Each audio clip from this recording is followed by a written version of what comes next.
We'll get started here in about 10 minutes. 10 minutes to go.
Hi, good morning. We'll get started here in about 4 minutes or so. Thank you.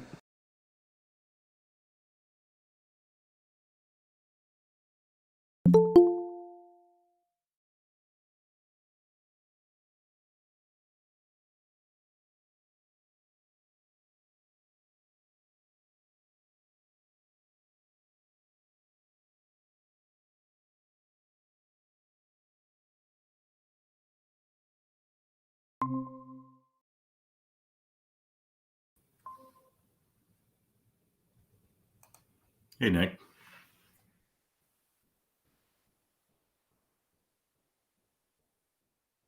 That's okay. I said, how you doing? Good. Was the Google Meet link just from when I talk, or is it okay to stay through the meeting on this today? Okay. Okay. Yeah, I watched it yesterday. It was good.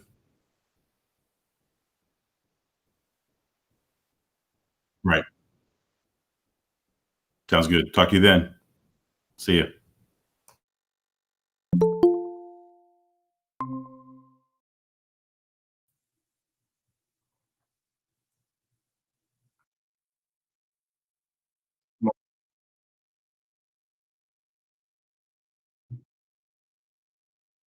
Should I go ahead and share my screen, or should I wait for 8 o'clock?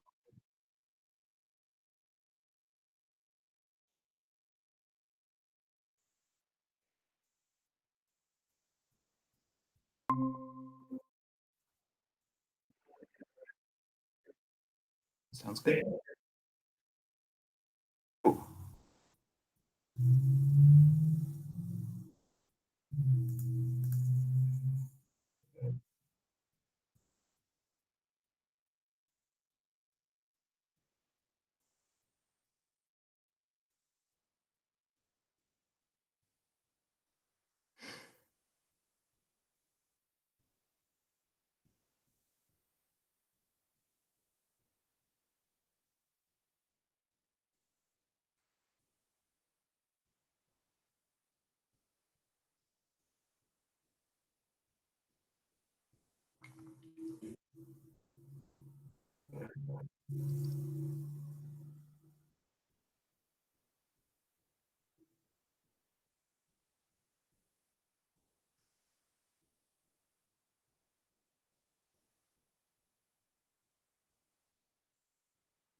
I'm going to start us off about a minute early so we can get started with David's talk right at 8 o'clock.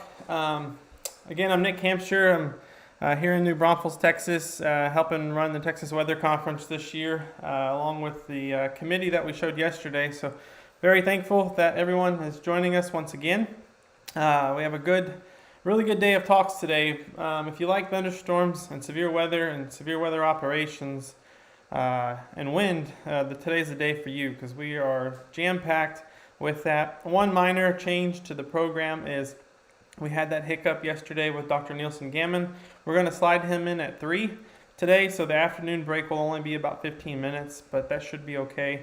And that should be a really good talk. We tested everything out this morning. Hopefully those technical problems were fixed, and we do have another backup to make sure that will happen today. So with that, we're going to kick it off with David Pequeen from Texas Tech University. He's going to begin our lightning session, and his talk is titled Diagnosing Intensification Changes of Tropical Cyclones Using GLM Flash Data. So David, go ahead and take it away.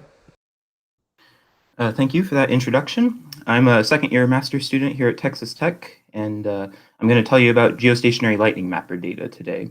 So this being the Texas Weather Conference, I'm sure I don't have to remind many of you of Hurricane Harvey. Obviously, it brought torrential rainfall to southeast Texas and historic flooding. So obviously, anything we can do to better understand these storms will improve our ability to forecast and improve lead times for watches and warnings that can improve public awareness. But Harvey did, while we remember it for the flooding that it brought, it did undergo rapid intensification to a Category 4 storm while it was still strengthening. And so RI is defined as traditionally as a 30 knot or greater increase in the max sustained wind speed of a tropical cyclone within 24 hours. And that's something that's important in understanding how quickly these storms can change in intensity. And so how can we use lightning to better forecast and better understand what's going on in these hurricane dynamics? One of the first real opportunities to do this came with Hurricane Andrew in 1992, another very destructive storm. It impacted the South Florida Peninsula and then went into the Gulf of Mexico, but it remained near enough to the coast that for much of its track, we were able to observe lightning in it with ground detection networks. So Molinari in 1994 used NLDN data to study cloud ground lightning in Andrew. And if we plot flashes as a function of distance from the center, look what emerges. We have a weak maximum in flashes near the eye wall, a clear minimum out to about 100 kilometers, and then a huge maximum in flashes out in the outer rain bands. And so the question quickly turned to, is this something we observe in other hurricanes? And then furthermore, if we look at lightning with time, so the black solid line here is minimum central pressure. And if we plot every flash within 300 kilometers of the center, there's not a whole lot of correlation going on here. It seems kind of randomly distributed. But if we only plot the flashes within 40 kilometers of the center, look what happens. We get 3 distinct episodes of lightning, and they all fall during periods of storm intensification, right before local minimums in that central pressure curve. So that tells us something about storm intensity change with time. And Molinari continued this work in 1999 by looking at a total of 9 Atlantic tropical cyclones using the same NLDN network. And again, the same pattern emerged. There was a weak minimum in the eye wall region, a maximum out somewhere around 100 kilometers, and then a huge maximum in the outer rain bands. And this is a trend that's generally agreed upon in the literature. DiMaria in 2012 used Woolen data to look at 6 years worth of hurricanes, and we saw generally conclusions that agreed with the literature. In general, we know that tropical storms tend to have more lightning than hurricanes. In general, Atlantic storms tend to have greater number of flashes as compared to Eastern North Pacific storms. And for an individual cyclone, the flash density can be very episodic. But the question I have at the top of the screen there, DiMaria's data seem to show that lightning density actually decreased with radius. And so now with GLM, we want to know, is this a pattern we see, or is it closer to Molinari style where we see a huge maximum in the rain bands? Another parameter to consider are inner core lightning bursts. So the inner core of a hurricane is the inner 100 kilometers of the storm. And so Stevenson in 2018 did a 10-year survey looking at the ICLBs for all of the hurricanes and tropical storms in the Eastern North Pacific and North Atlantic. The red lines in these plots are storms that intensified in the 24 hours following an ICLB, and the blue lines are storms that weakened in the 24 hours following an ICLB. And you'll note we see different patterns between the two different domains. In the Eastern North Pacific, especially weak hurricanes, they had a propensity to weaken, whereas in the North Atlantic, those storms tended to strengthen. So what's going on here? Is this a function of geography, or is there some other effect? And the parameter that Stevenson et al. 2018 found that was really important was this radius of maximum wind concept. So in general, the RMW contracts as storm intensity increases. This plot on the right is all of the RMW values she found for her 10-year survey using the Flight Plus dataset. So the RMW ideally is obtained with aircraft reconnaissance. It can vary quite significantly between given storms, especially for weaker tropical depression storms and weak hurricanes.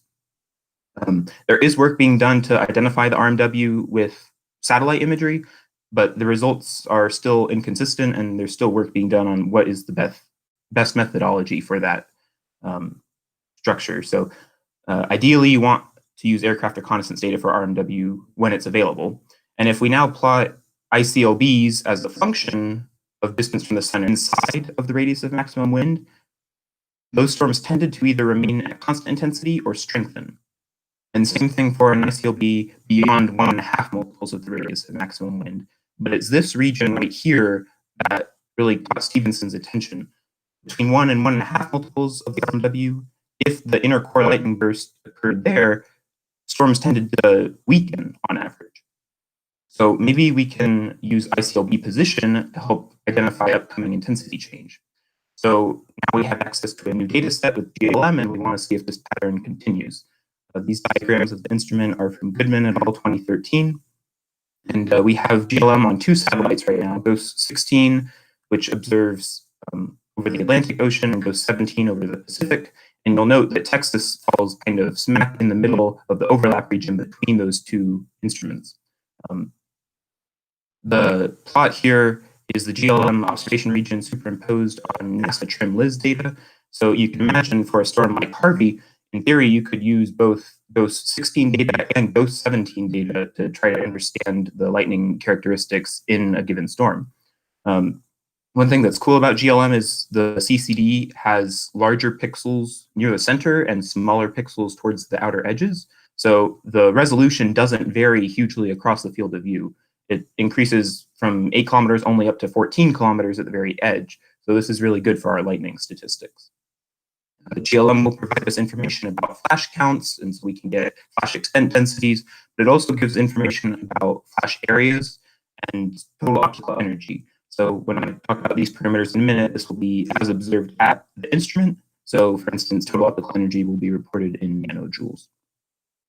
All right, now looking at some specific storms. So Hurricane Dorian from last year in the North Atlantic.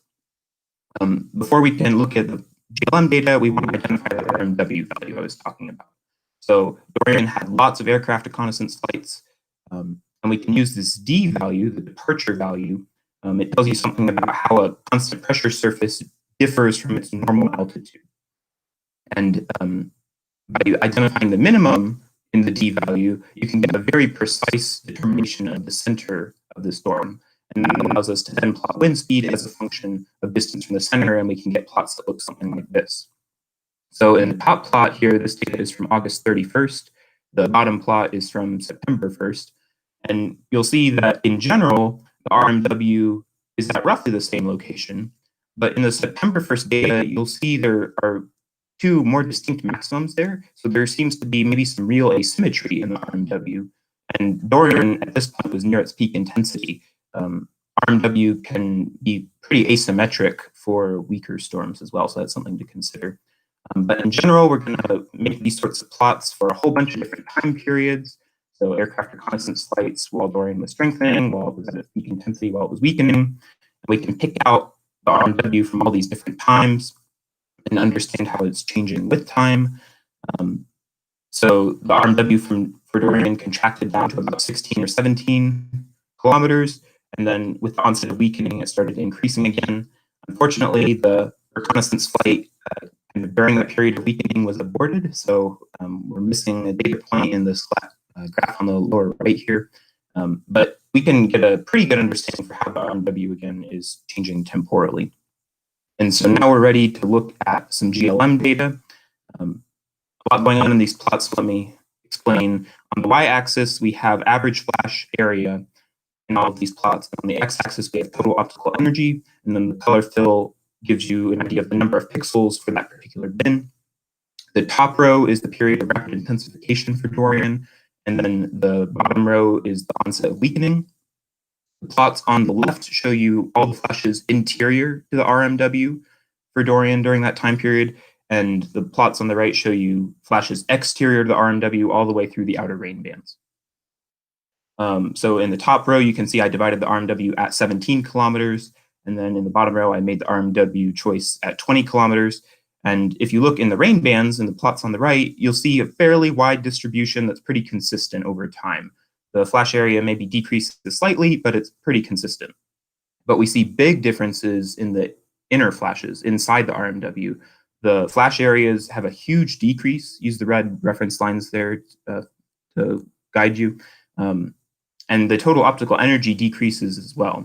So is this something that was specific to Dorian, or is this a trend that we could use in other storms to say, hey, if we see a significant decrease in energy and flash area, does that indicate weakening in other storms?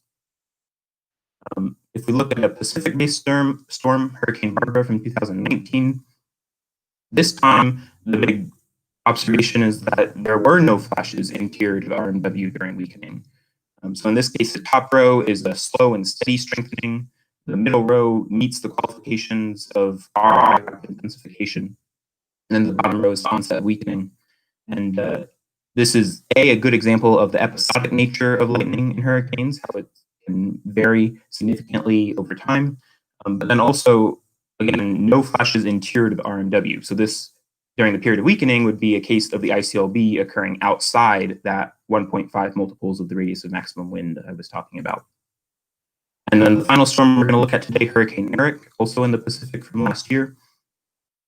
Here we see flashes inside the RMW all through the time domain.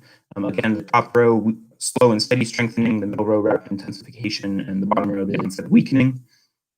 Here, again, with the onset of weakening, the total optical energy decreases. So that's just like we saw in Dorian. And I'll put some red boxes here for your reference. You can see that peak moves to the left, so the total optical energy is decreasing. But this time, the average flash area actually increases with Hurricane Eric. So is this a true physical effect, or is this maybe an observation effect? And if we go back to the Hurricane Dorian data, so the plots on the left, the set of plots on the left, those are all during roughly sunset to sunrise darkness, and the plots on the right are generally the daylight hours from sunrise to sunset. And you'll notice for these time periods, the flash areas between the inner core and outer rain bands are very similar. During the onset of weakening, you can see the inner core flashes do have lower areas than in the rain bands.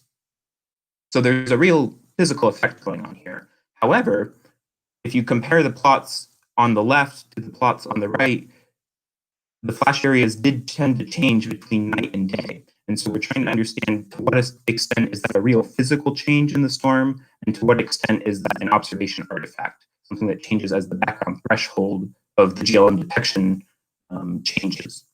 So in my future work, I want to continue running these pixel statistics across all of the GLM era storms in both the North Atlantic and Eastern North Pacific. And I would like to better understand the spiral cycle, and this is something my advisor and I are actively working on. Hopefully we can use minimum detected energy to tell us something about what the threshold is at a particular time, and we can better characterize to what extent these areas are changing as a result of physical storm change versus observation effects. So I'll put up my references here, and I'm happy to take any questions. Thanks. David, there was no questions that came across. I just thought that was a very interesting presentation. I think we've all seen research on GLM intensification with severe thunderstorms, how lightning jumps and things like that are a precursor to thunderstorm intensification. So this was very interesting to see the other aspect of it too. So we thank you for joining our conference this year, and looks like our next presenter is trying to come in, and it's Joshua Schroeder from the National Weather Service office in Brownsville. Our only non-tech person of the lightning, so this will be a somewhat of a different talk, but we're looking at lead times between in-cloud and cloud-ground lightning flashes in South Texas sea breeze regime. So Joshua, looks like you are presenting your screen just fine. If you want to go ahead and start up your presentation and take it over, go ahead. All right. Sounds good. Thank you for that introduction, Nick. And as Nick mentioned, my name is Joshua Schrader. I'm the Science and Operations Officer at the National Weather Service office in Brownsville, serving the entire Rio Grande Valley of Texas. And I want to start by acknowledging two of my collaborators, Matt Brady and Brian Mejia, also working at the NWS in Brownsville.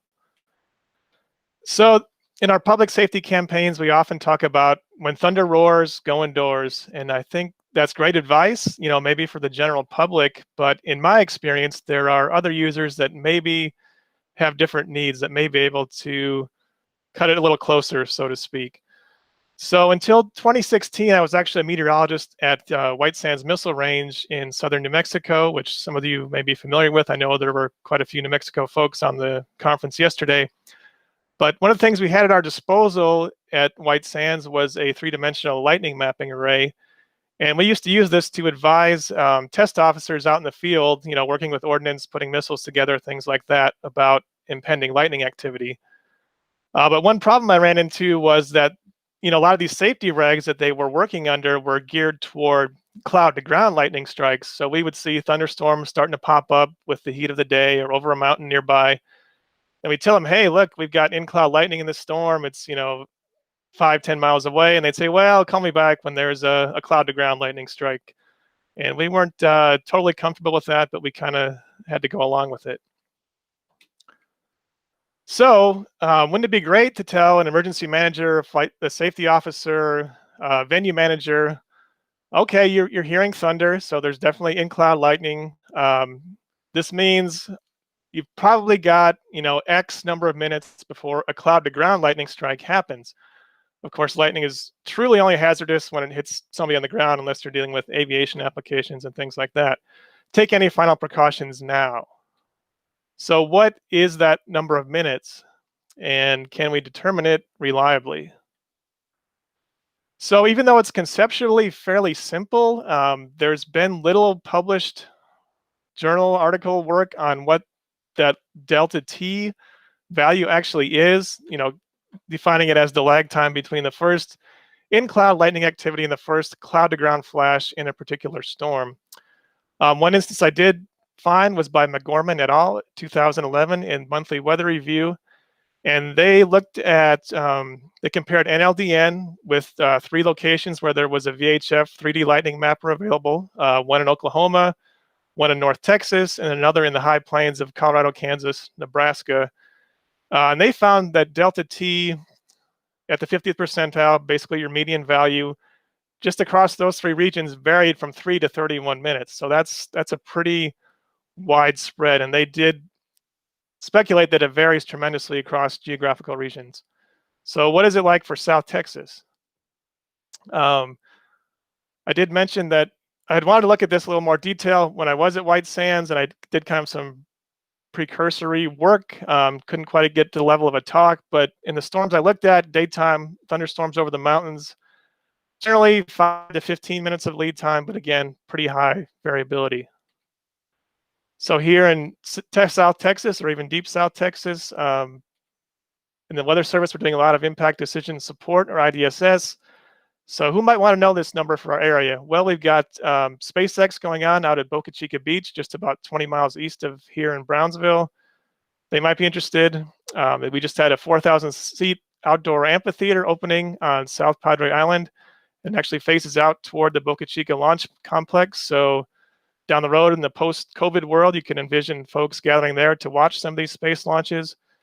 And at the Port of Brownsville, there we are expecting some liquefied natural gas export plants to come online there within the next few years. So lots of potential users for this information if it can be determined. So as I mentioned, it's fairly simple conceptually to determine that lag time, delta T. And you're all pretty familiar with the National Lightning Detection Network. It primarily detects cloud-to-ground flashes using a network of magnetic time of arrival sensors across the continental US and even beyond in some cases. The stated detection efficiency is about 95%, and it's operated by Vizsla, but the archive data can be downloaded to NWS users through. One thing we also have access to in real time at the Weather Service on our AWIPS workstations is the Earth Network's Total Lightning Detection Network, or ENTLN data. And it detects lightning electric field waveforms at about 700 different sensor locations in the continental US, processes those into pulses and eventually flashes. Because there is a vertical resolution of reasonable depth, it can discriminate between in-cloud and cloud-to-ground flashes. And one thing I learned at the last Texas Weather Conference from Lamont Bain's talk was that this data is available even after real time. The archive data sets are available upon request for folks in the Weather Service. So for this study, we decided to focus on the warm season, sea breeze, kind of diurnally forced thunderstorms in our area.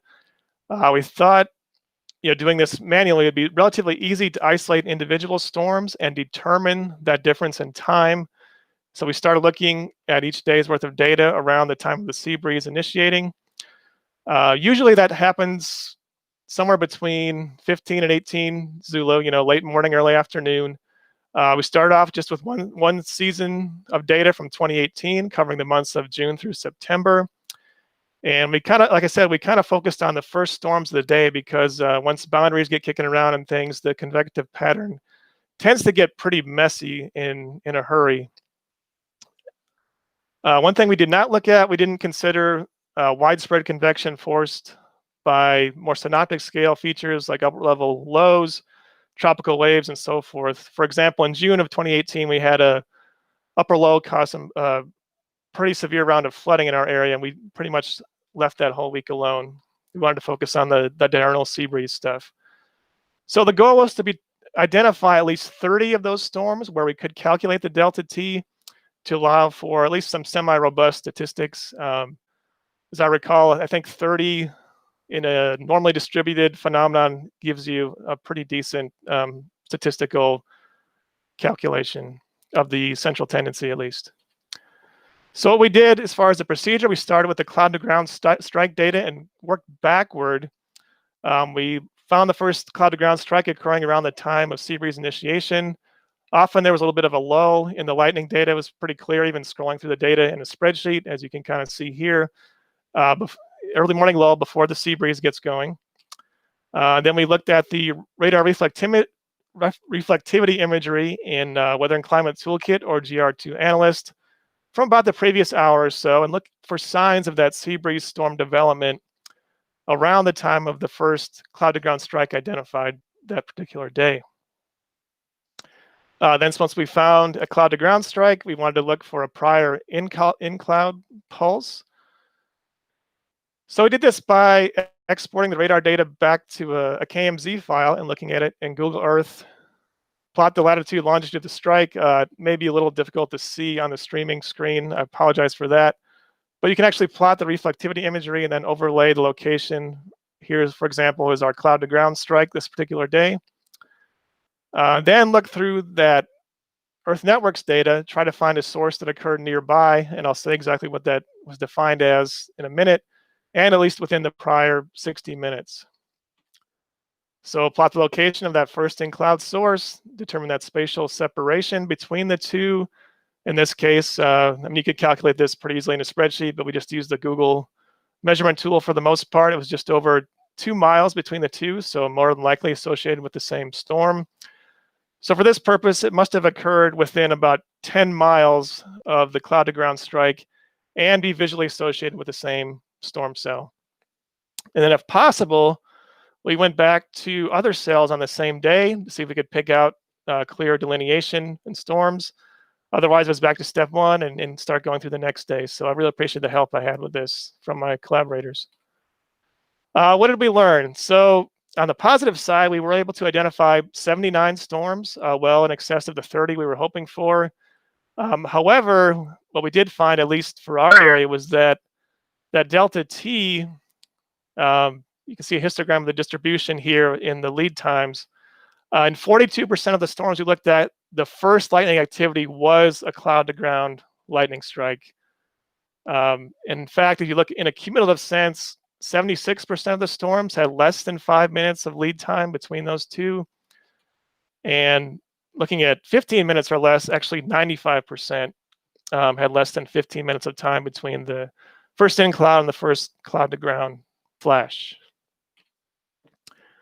So here we've got some basic statistics in the cumulative sense, all 4 months, and then by month, June, July, August, September. And it was pretty consistent across those warm season months. The average, of course, was in the 2 to 5 minute range, so still pretty low. And the standard deviation somewhere around 5 minutes, both overall and by month. So that was pretty consistent, but maybe not enough time to be really useful. So we didn't quite find what we were hoping to, or maybe even expecting to. That's okay. That's science sometimes. So for these, at least for these South Texas sea breeze storms, in-cloud lightning does not precede cloud-to-ground strikes reliably enough or early enough to aid with the provision of IDSS for those applications. Even looking at the average lead time of about 2 or 3 minutes, adding 1 standard deviation, you're still only at about 8 minutes or so. Not really enough time for a safety margin, especially considering any latency in the networks, time for communicating that information, and so forth. So we're kind of back to our when thunder roars, go indoors, at least for our region down here in South Texas. So just a few more thoughts here. We did confirm what McGorman et al. Said in 2011, that clearly there are climatological differences in those in-cloud, cloud-to-ground lightning lead times. This was kind of beyond the scope of this project, but most likely due to different storm electrification processes and timescales. Just got to thinking how the distribution of those lead times that histogram vary in other environments with diurnally forced convection, like desert mountain areas. How about in more synoptically forced situations? Of course, to really expand the sample size, we would have to kind of automate this and write an algorithm to look through the lightning data, the radar data, group those storms and flashes into coherent entities.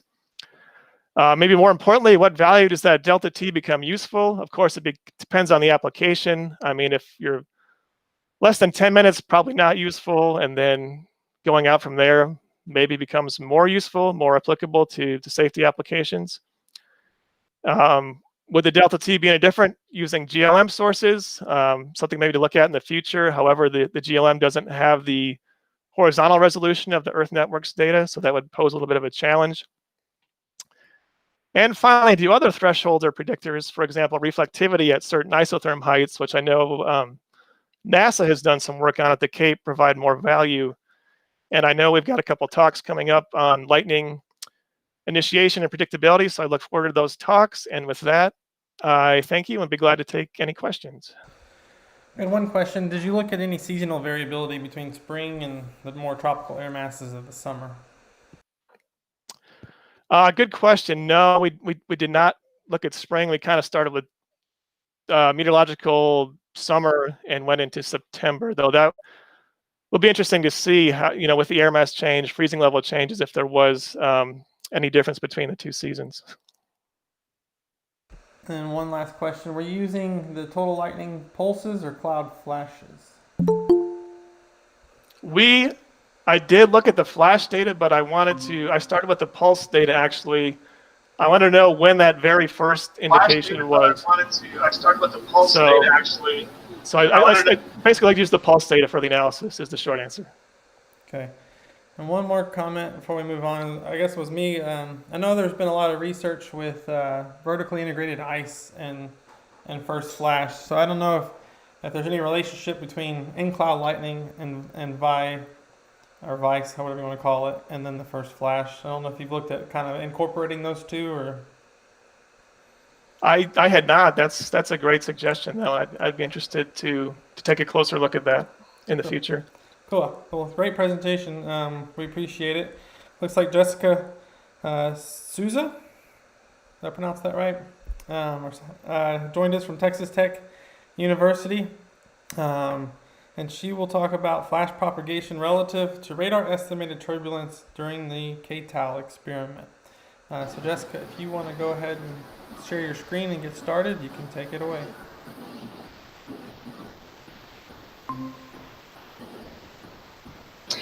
Thank you.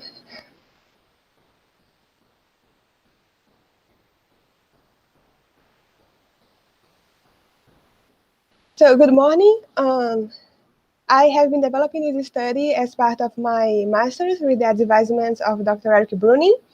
And I'll start talking about turbulence and how it's defined by its multi-scale structure that is composed by eddies from the order of the flow width down to eddies that have a size of microscales.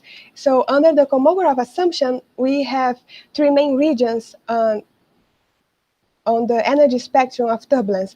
There we have the input of energy that happens at larger scales, and this energy is transported downscales as a point where we see the outer length scales, because beyond this point we have a constant rate of dissipation of energy, and we see the characteristics -5/3 slope down to the dissipative scale where beyond this point we have the dissipation range. And turbulence is known to affect clouds in different scales. When we look at the dissipative range, turbulence is known by increasing the rates of riming, so it favors the presence of graupel in the clouds. And when we look at the range where we have the inputs of energy, we see the influence of turbulence by strong updraft that is influenced by the production of turbulence by buoyancy and shear, because when we have the strong updrafts, we have more hydrometeors in the mixed phase region of the clouds. And because of turbulence, then we have a pronounced presence of graupel. And graupel is important because the collision between graupel and ice crystals in the presence of supercooled liquid water leads to charge separation, and this is being shown to be associated with an increase in lightning activity. So, but independently of how this cloud was charged, the turbulence is hypothesized to have to play a significant role in the enhancement of the electric field that is really important to lightning initiation. So there are studies that show that even though the turbulence is not the main mechanism to organize the charge that we see at larger scales in clouds, its contribution locally can lead to the enhancement of the electric field that could then lead to lightning initiation. And it was shown in simulations that when we are considering a region of the cloud that already has an electric field, if we consider that in this region we have small electric field volumes due to turbulence, it was shown to initiate lightning by the two main ways that we have been observed the lightning initiation events. So because of that, Bruni and McGorman suggested a connection between the eddies driven by turbulence and the generation of electric energy in storms. So Bruni suggested the K-TOW experiment. They wanted to quantify this connection through high-resolution data. So for this study, our goal is to provide further evidence of the coupling between the kinematic and electrical characteristics of a storm, but more specifically, we are going to be looking at the association of turbulence intensity in a region with the distance from the lightning initiation point. So my data sets are storms that happened during the K-TOW experiment that took place on spring 2014 up to 2016. And my data set was composed by the TTUK band's mobile Doppler radars, where I have available RHIs of spectrum width, reflectivity, and radial velocity. And from the lightning side, I have available the West Texas Lightning Mapping Array that detects the impulsive, very high frequency radiation emitted by lightning during its propagation. And here on the right, we have where the radar deployed and where our LMA stations were located, and here in Lubbock, around the Lubbock area. So because I had two sources of data, I have to convert them into a common coordinate system. And the way that I assessed the turbulence intensity was looking at the eddy dissipation rates. And the turbulence intensity, because I have available the spectrum readers, is important. The turbulence is one of the factors that impact the final value of the spectrum readers. And for our studies, we assumed that it was the main contributor. So we estimated the value of the eddy dissipation rate by multiplying the spectrum readers to a scaling factor. And the main assumption here was that the outer length scale that we considered to calculate the eddy dissipation rate was 500 meters. And besides that, we also calculated the velocity gradients in range and in elevation. So first, we coupled our lightning and our radar data by considering the RHI scan. Here we have the location of the radar and where the RHI scan was. So we considered a lightning if this lightning happened during the RHI scan. And we consider that this RHI scan was intercepted by lightning if this distance from a source was within 100 meters to this RHI scan. And for our luck, the lightning that we selected, more than half of them was within 20 meters from the RHI scan. And so we considered then this RHI scan to be intercepted by lightning. And with that, we included in our further analysis the distance from the flash initiation from this interception point, and also the values of EDR and the velocity derivatives also at this interception point. And because we wanted to check the consistency of our results, we initially considered the sources that were detected by at least 6 stations. So we also did the same previous procedure, considering sources that were detected by at least 7 stations. And we first considered the interception to happen. We considered the values of the closest being center. So we wanted to see the consistency if we considered a radius around this point as well, because when we consider only one point, it can be really noisy. And as I said, that the main assumption of the algorithm that we implemented was the outer length scale was in 500 meters. So we constructed our own energy spectrum by the regions that were more affected by the lightning propagation. So we considered standard sizes to construct our energy spectrum in range and in elevation. So the main result that we had was is here that we have the eddy dissipation rate and the distance from the flash initiation, and we can observe a gradients going to smaller to larger flashes, going from higher EDR values to lower EDR values as we increase the distance from the flash initiation.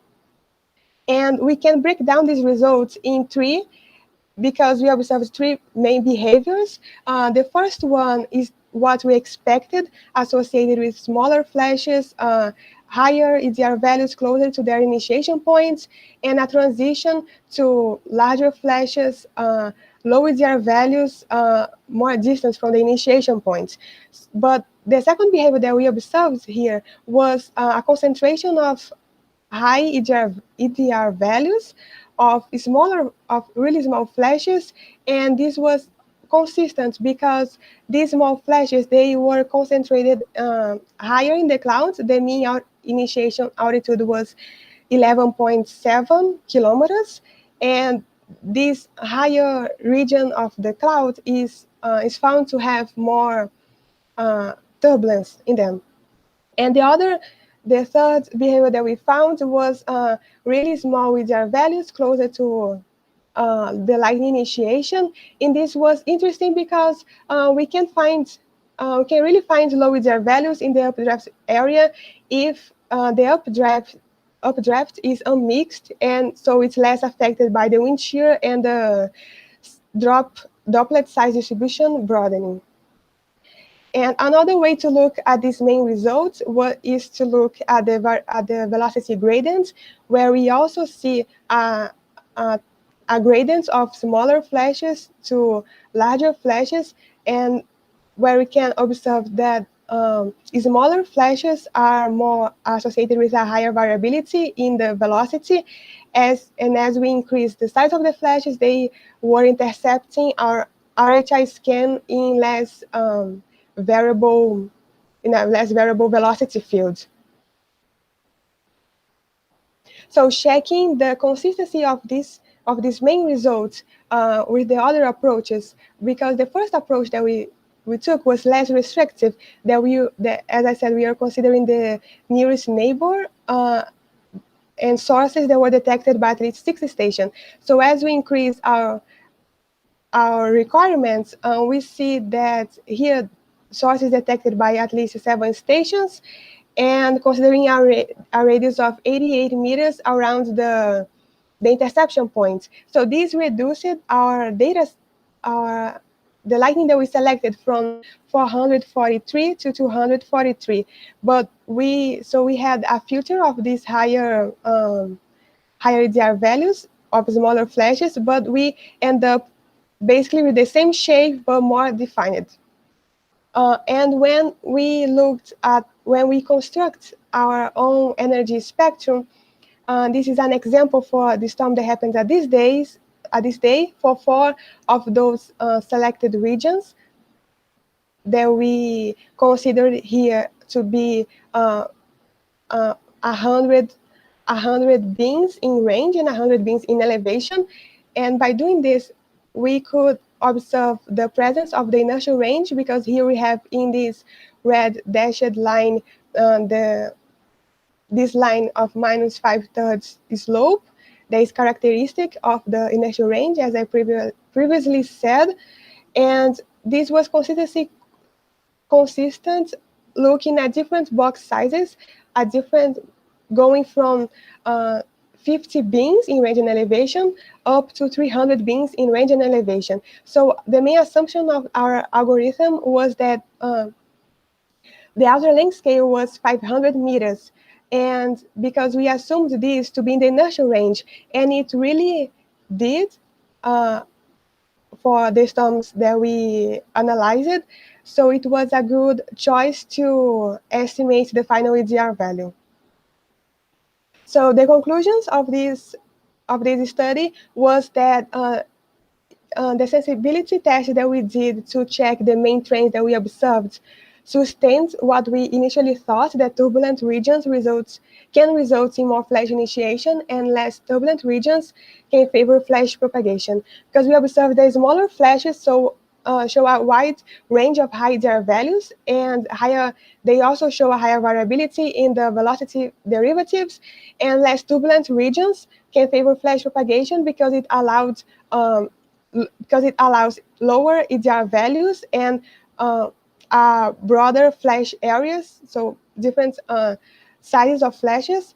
And also the algorithm, the main assumption that we have isotropic turbulence also holds, because when we look at the derivative, the velocity derivatives, we saw the main trend that of a zero mean. And also when we constructed our own energy spectrum analysis, we could identify the inertial range. So this all I have, and I'll take any questions if there are any. Thank you for your attention. Thank you for that, Jessica. We haven't had any questions come across, but that was very interesting work, and we thank you for taking the time to join our conference this year. Thank you.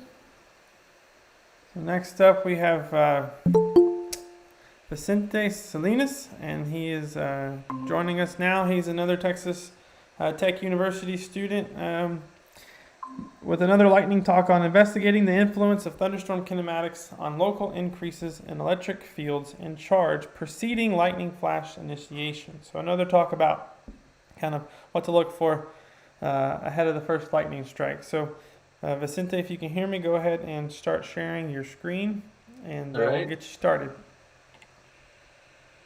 Let me get this going here.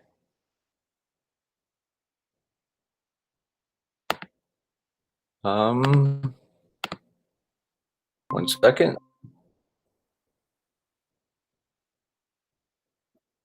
All right, and I just click the PowerPoint. All right, are we showing? Awesome. So the title of the actual talk here has changed since the last time I submitted the abstract. And this point of this study is examining and interpreting the representative kinematics surrounding lightning flash initiations. Now I want to get into some kind of background things to kind of set a foundation of why we're looking at what we're looking at. And the previous talk kind of established a really good summary of why thunderstorms are electrified to begin with. And that, of course, is again driven primarily by this non-inductive collisional charge separation mechanism that occurs between ice crystals and grapple generated within deep mixed phase regions of thunderclouds. And where these charge hydrometers wind up ultimately act to establish this really simple tripole charge structure, which is defined as the accumulation of charge within specific regions in a storm. Now, we also know that an immense amount of charge that builds up within these charge regions will eventually lead to some kind of static discharge. And we know this because we actually see lightning.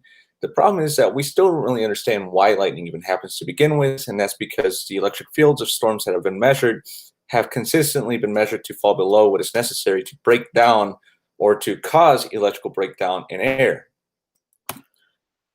The idea is that these measured electric fields are typically representative of the large-scale electric potential structures of a thundercloud, and some studies have alluded to some more latent type charge structures that may be responsible for these large electric fields that we just simply miss. And so recent observations or recent studies have actually simulated thunderstorms with electrification schemes in them and have identified that the actual true nature of the charge structure of a thunderstorm is much more complex than this simple tripole paradigm.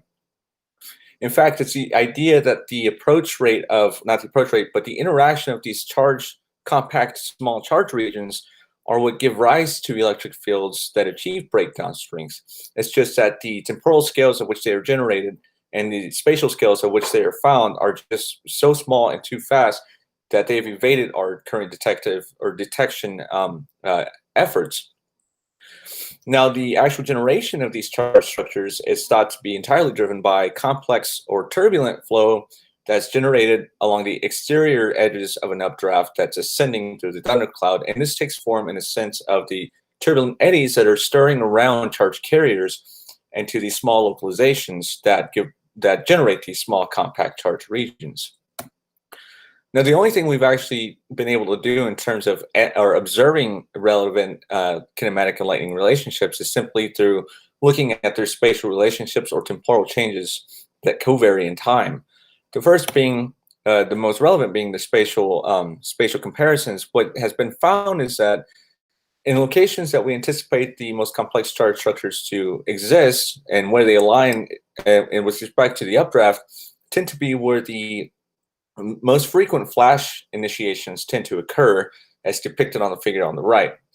But the problem is that in order to actually couple and understand how the kinematics are not only influencing where charge carriers wind up, but how electric fields are generated and how initiations are permitted, still isn't resolved. And in order to make this connection between the dynamics of a storm to the electrostatics of a storm, we must first identify and define what an updraft is.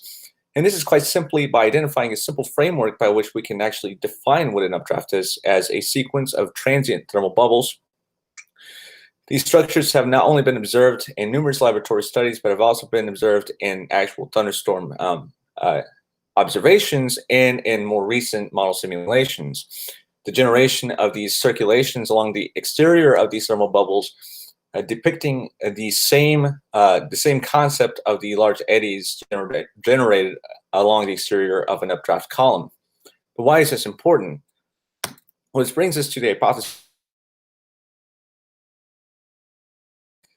First, we expect that given that we have this identified framework to work with, which is this thermal bubble, we can actually make a connection to where flashes tend to initiate with respect to these large eddies, and give them a reference kinematic framework that we can actually examine, which is these internal toroidal circulations that exist along the exterior of a rising thermal bubble. Now that the average flash initiation or the most frequent flash initiations tend to occur along the exterior of these updrafts, we would expect that there should be a common flow structure that arises when we inspect the average flow around all flashes initiating within any storm. And not only would this thermal framework provide us more information about the kinematic features in which flashes initiations are embedded within, but also this would provide us further details into understanding the local hydrometeor growths and accumulations that can be thought of more self-consistent within this thermal framework, this thermal bubble framework.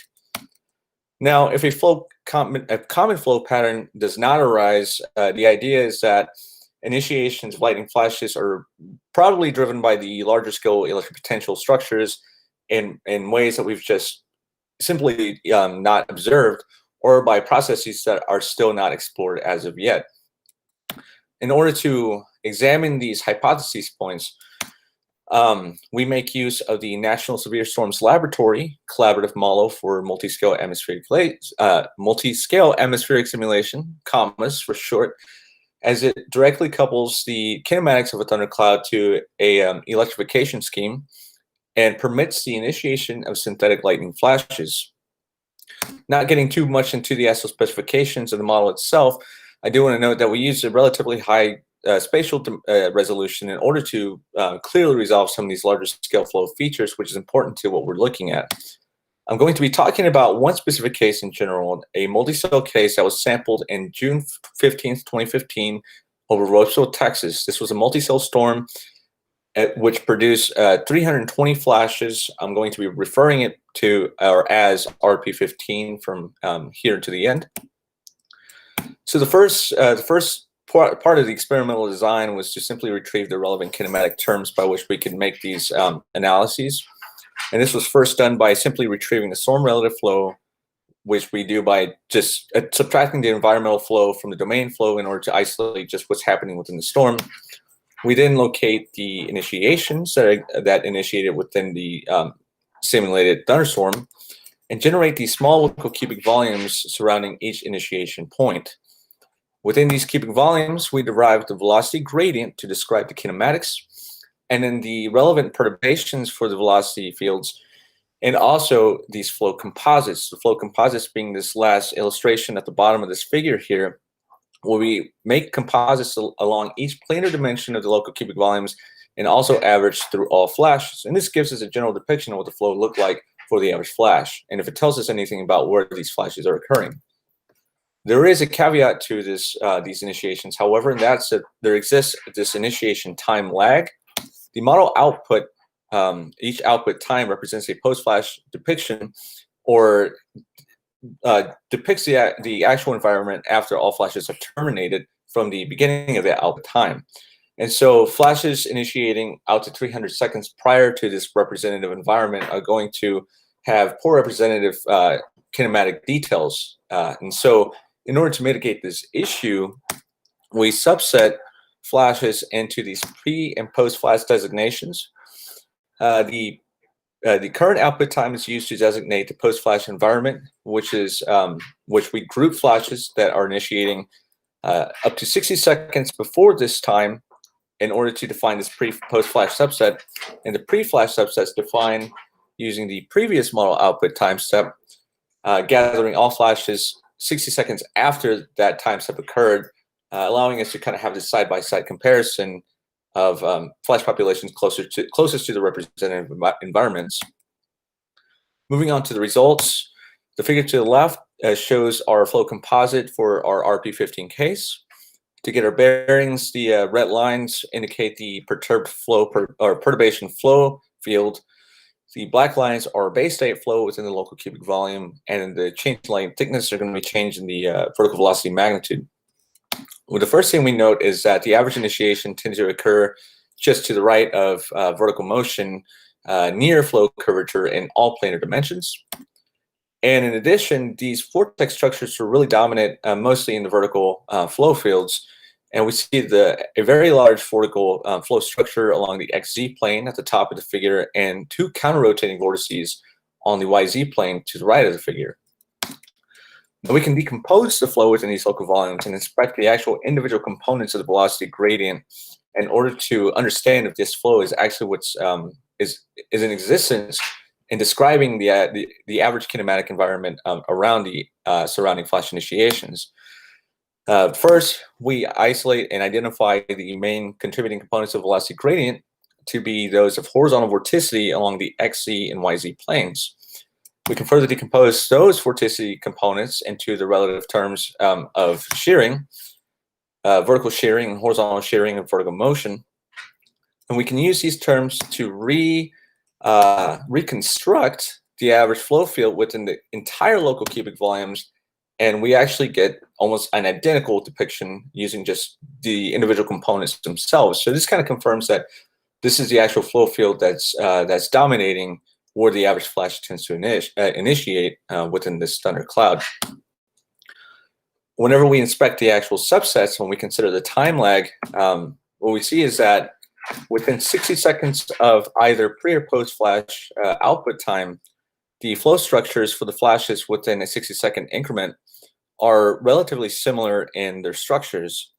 Now, as we move for flashes further away from the 60-second criterion, this flow structure begins to somewhat fall apart.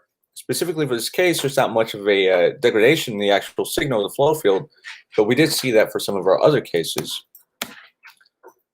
Moving on to some discussion about what we're seeing. For all flashes, the kinematic structure surrounding the average flash tended to demonstrate this dominant vortical flow pattern. And these flow structures resembled the large eddies that are generated along the updraft exterior, or a thermal bubble. Now, this may be some wishful thinking here if we just kind of point to the direction of what we're looking at in terms of where we'd expect the ascending updraft to be. Along the XZ plane is where we'd likely see a more tilted updraft. Along the YZ planes, where we'd expect to see more symmetry in the actual updraft itself. And we use the YZ plane to kind of give us an idea of whether or not we're looking at a thermal bubble. But we move on to the time lag to kind of give us more confidence of the structure we're looking into. We know that flashes that are initiating outside the 60-second criterion aren't going to really represent the kinematic environment in which they occur because they're happening so far away from the actual output times designations of which we allocate them within. Pre-flash subsets for flashes initiating after 60 seconds will likely exist just above a thermal feature, while those initiating 60 seconds prior to the post-flash subset will likely be initiating trailing the ascent of this thermal bubble. So these subsets are important in order to identify if there's a common flow structure in which we're actually looking at. And the fact that we did see that means that we're essentially tracking the ascent of a thermal bubble as these lightning flashes are initiating closest to these relevant time designations. And this is important because this matches some descriptions of recent work that suggests the lightning activity can be observed ascending through a thundercloud in the form of a lightning bubble. Further compare our flow composites to actual simulated thermal bubbles themselves to get a general sense of the structural comparisons and similarities that they share. And we see some really striking results in terms of the actual flow depictions in which the average flash tended to initiate within.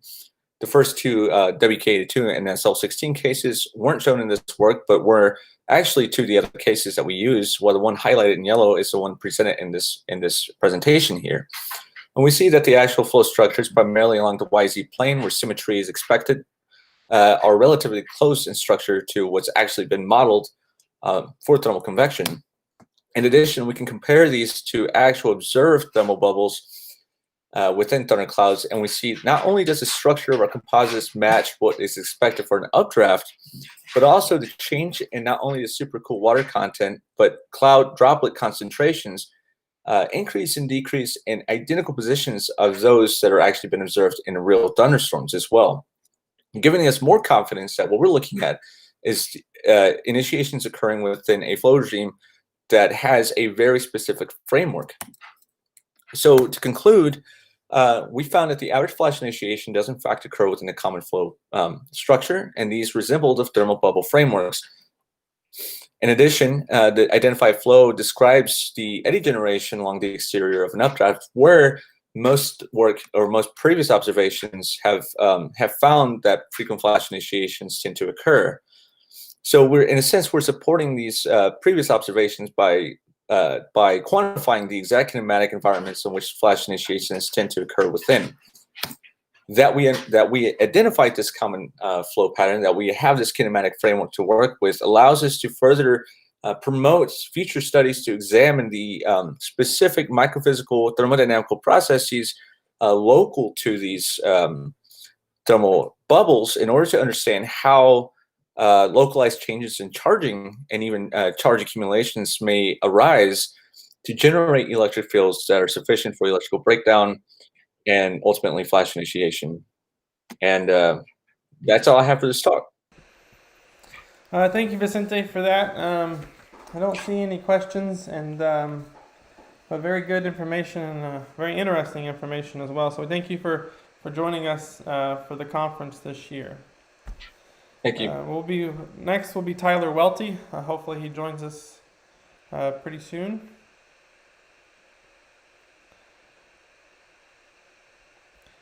Tyler is right here. Tyler is another student from Texas Tech University, and his talk is titled Using Lightning's Microphysical Link to Better Understand Storm Conditions and Processes. So Tyler, if you want to go ahead and start sharing your screen, we'll get you started.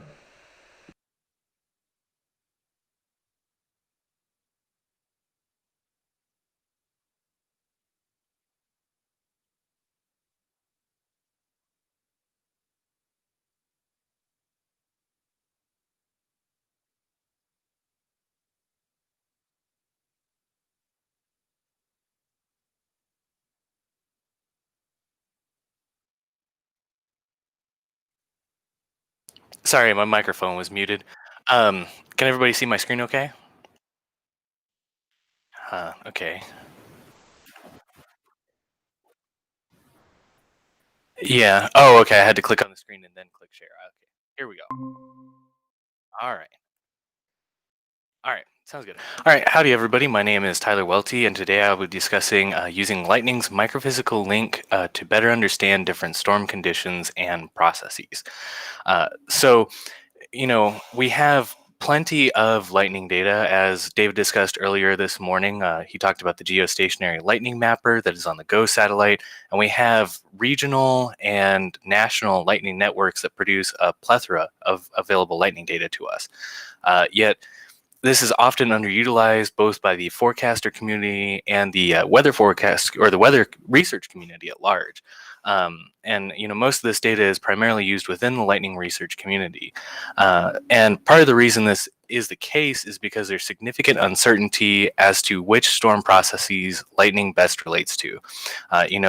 This data would be more utilized if we knew better what storm processes we can study using lightning data. And the goal of my project is to address these two issues. We want to increase the utility of lightning data to both the weather research community at large and the forecast community by better understanding broadly what processes we can better understand using all of the lightning data that is available to us. So people have attempted to do similar things in the past. For example, Stowe showed that there are dramatic increases in flash rates as updrafts in a storm intensify, which makes sense given a lot of the other talks that have happened earlier today, talking about turbulent eddies and their role in lightning generation. Also, McGorman et al. Tried to relate lightning flash rates and other lightning variables to tornadic evolution. And there's some other studies as well.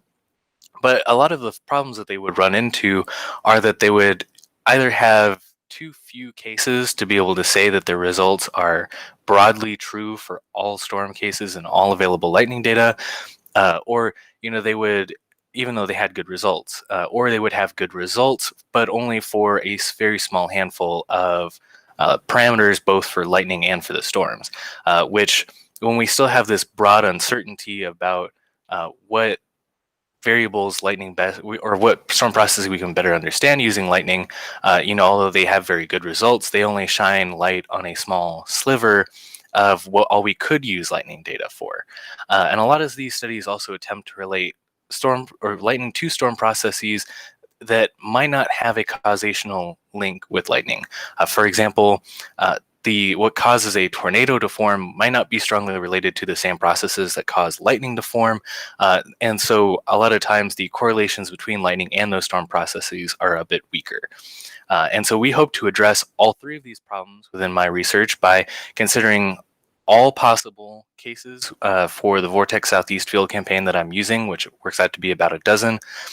Instead of focusing on just a small handful of parameters in the lightning and storm processes areas, we're going to consider all parameters practically available to us just to broadly understand what storm processes can be understood using lightning. And we're going to emphasize processes that should share a causational link with lightning. Storm processes that are caused by the same thing that causes lightning. And that main link, as the title implies, is storm microphysics. So we know that lightning is caused by the collision and separation of different charged particles within clouds. As the turbulence kind of separates these charges and causes them to collide, we end up with lightning. And a lot of these same microphysical processes that end up causing lightning and controlling lightning also control different storm processes, such as downdraft intensity, the type of precipitation you're going to get from the storm, or cold pool development. And a lot of these storm processes that are caused by microphysics either cause further storm events or are severe events in themselves. And for the purposes of this research, we're going to focus on cold pool development of these storm microphysical processes. And the reason why is primarily one, because we're actually able to calculate cold pool given our data set. We're able to calculate things such as equivalent potential temperature or the gradient equivalent potential temperature, which has a lot of implications for understanding the cold pool itself. And the cold pool is important because it can provide a lifting mechanism, or it can choke out storms, or it is a good driver of storm development. And understanding things like the baroclinic gradients of the cold pools, which leads to vorticity generation, as you can see in this plot on the right, can also have some potential implications for tornadic development or mesocyclone formation. So the data for my project comes from the Vortex Southeast 2016 and 2017 field campaigns that took place in North Alabama. There is a lot of data available for this field campaign, but right now we're just emphasizing and just using the deployable mesonet called StickNet and the lightning mapping array data that was present within the field campaign. The StickNet allows us to basically have any meteorological variable available to us that can be easily calculated. Things like equivalent potential temperature or virtual equivalent potential temperature and things like that to allow us to have a good understanding of the cold pool, like I mentioned earlier. We also have, through the LMA data, all of the foundational lightning data available to us, things like flash rates, flash areas, densities, energies, and so on. So I'm taking all of this data and putting it in a two-dimensional grid like so on the left. So the LMA data is all within these different grid cells of this plot on the left, and then we have all of these StickNet data as these red sensor locations plotted around. So the way that the data is essentially working is that we're taking all of these StickNet variables at this point spatially and all of the lightning variables at this point spatially, and then creating time series for all of those. And this allows us to do things such as calculate correlation and covariance matrices and do a lot of other helpful math, as well as passively handling the spatiotemporal differences between data locations. So now that I've kind of gone over the background, for the purposes of today, I'll be going over 2 hours from a trial case of March 31st, 2016 from the Vortex Southeast field campaign, where a mesoscale convective system swept over the north half of the domain, and there was some further cell development in the southwest of the domain that entered in towards the end. And what you're seeing here is just the LMA lightning data that we had for those aggregate 10-minute increments. So as I mentioned earlier, from the data set, I'll be calculating things like the correlation and covariance matrices. We're trying to understand how lightning and storm processes better relate to each other. And part of the way that we're going to do that is by seeing how well they vary together and how well they correlate together. I'm also, since we know that grid of lightning data is not small, and since we have multiple variables for each of those lightning grids, we have thousands and thousands of data points. So going through this manually would be impractical. To simplify the process, I'll be going through singular value decomposition or principal component analysis, just to simplify it and better pick out what good results I do have.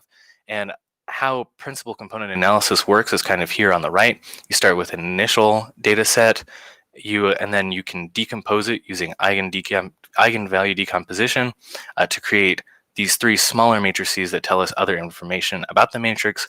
But more importantly, we can reconstruct it with the most important mode of information to get an approximate of the original matrix. An example of this is if you have pressure data over time for somewhere, say like Europe, and if you find the first principal component or the most important mode of variance within the data set, you get things like the primary pressure pattern for the area. So I'll be observing both the principal component results as well as the best correlation and covariance values to find the strongest relationships between lightning and storm processes. So just to give an idea of some of the results that we're expecting or have found so far, is here are the top correlation and covariance values for the differences between StickNet and lightning data. As you can see, there's a lot of promising results here, a lot of high correlation and a lot of very good covariance values. So it's promising that shows that we can really well relate some of the lightning data that we have available to us to some of the StickNet data that we do have available to us as well. And as expected, a lot of these good relations are for sensors and LMA grid cells that are in similar locations to each other. Also, some principal component results. So what I have on the top here is all of the data has been normalized.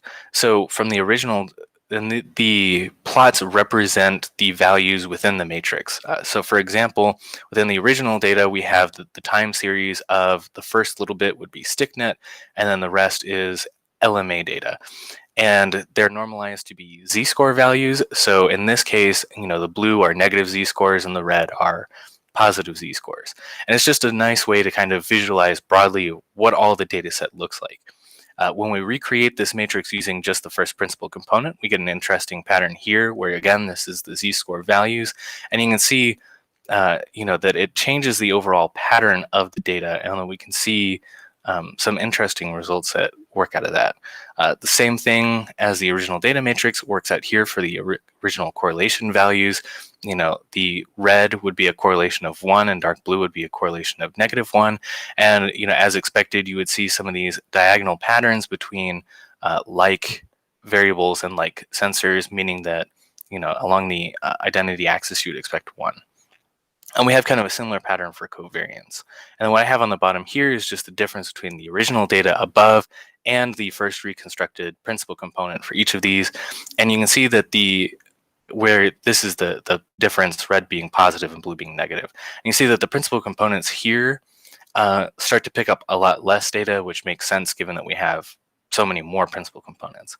So to kind of summarize all of that, we're seeing some promising results from the correlation and covariance matrices. We're seeing that we are able to broadly relate some lightning variables to different StickNet variables.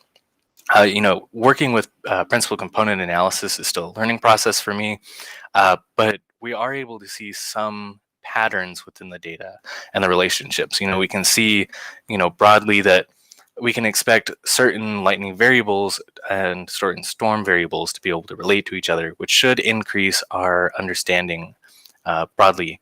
Also, looking ahead, essentially, I just need to finalize my methodology, continue to work out some of the kinks that I have with principal component analysis and being able to find better ways of visualizing and understanding the relationships that we do already have in our data. And then also expanding the variables that I'm considering within my data set to include more cold pool variables and more storm variables, as well as then expanding it to all of the other cases and times that are available to me. So the hope, again, of this work is that, we should be able to see some promising correlations and covariances between different lightning processes and different storm processes. And once we have this broader understanding, then it should help both the research and forecast community at large by allowing us to better utilize all of the lightning data that is available to us as is. So thank you, and take any questions if there are some. Thanks for that, Tyler. Looks like we had no questions come in. Thank you for joining us for our conference this year. We wish you good luck with the future work on this topic, and we think you'll get some good stuff out of it. So we thank you for joining us this year. Looks like we have our next presenter on his way in, which is Dr. Bruning from Texas Tech University. And Mic check, hello? Yep, I can hear you. Some of these presentations have been dealing with possible ways to predict lightning, but Dr. Bruning's going to take it on the other end and says, what would it take to predict lightning? So, Dr. Bruning, if you want to go ahead and share your screen and get started, you can take it away. All right. Thank you.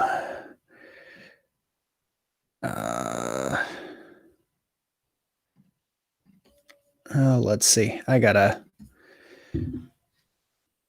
stand by. I never have given Chrome permission to share my screen.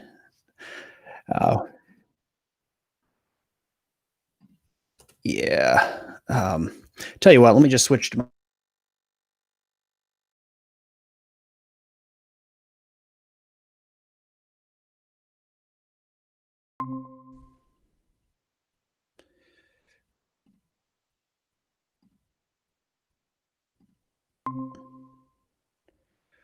All right, good. All right, well, I've really enjoyed the session this morning, and really glad to have the weather service talk that we had as well. That was really helpful to hear some of those practical uses, and I guess I want to sort of take that to the extreme and sort of start with a caution here that when I say predict lightning, I'm thinking about that in a very forward-looking way, and really trying to ask an ambitious question that builds on some of the basic science things that the students from my group were talking about this morning, and trying to imagine what it would mean to push the basic science in a way that that we're synthesizing that and working towards a really forward-looking application that might someday transform how we serve the public. And so the thesis I'll put with that is that today's lightning observations enable retrieving the three-dimensional electrical state of thunderstorms, and we should work toward exploiting that for lightning prediction, just like with any other weather observation. And by lightning prediction, I don't just mean flash rates, but actual lightning channel paths, because if we know that full three-dimensional electrical structure, we should be able to make a statement about how that lightning channel is going to behave.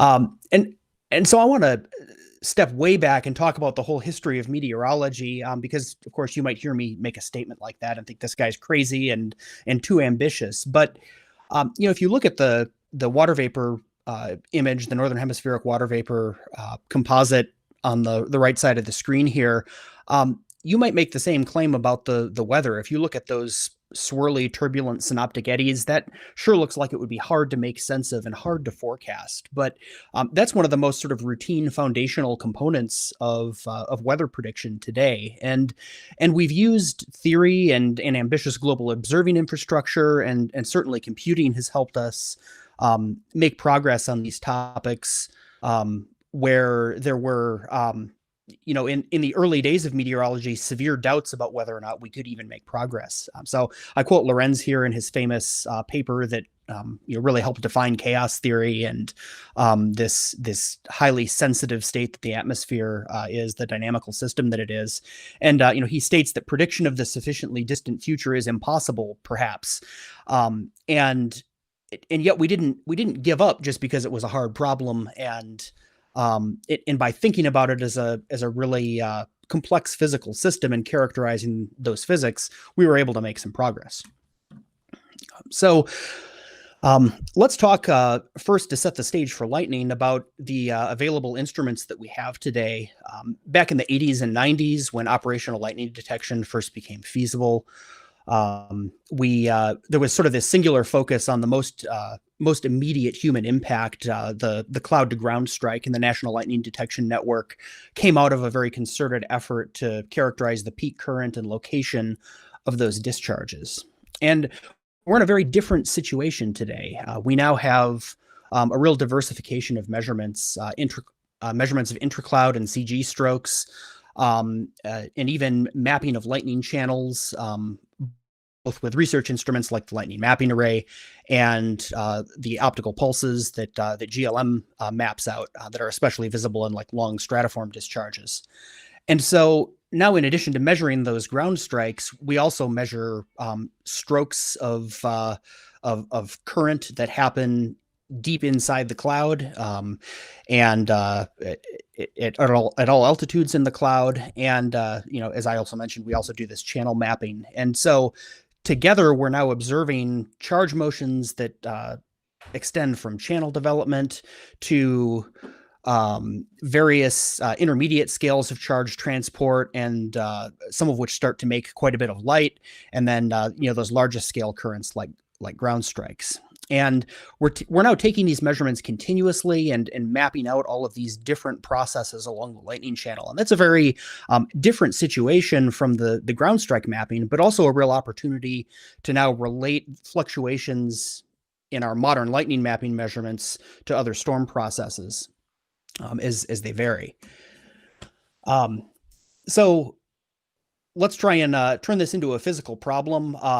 And I want to start here with perhaps lightning's reputation as this sort of unpredictable and random and chaotic thing, and really emphasize that it is in fact a proper proper physical thing. And so perhaps a normal person would look at lightning and think that's going to be a big mess, and I shouldn't even try and tackle that. But as a scientist, I say I want to take this apart and understand that, and figure out how lightning's going to work, every time that it happens.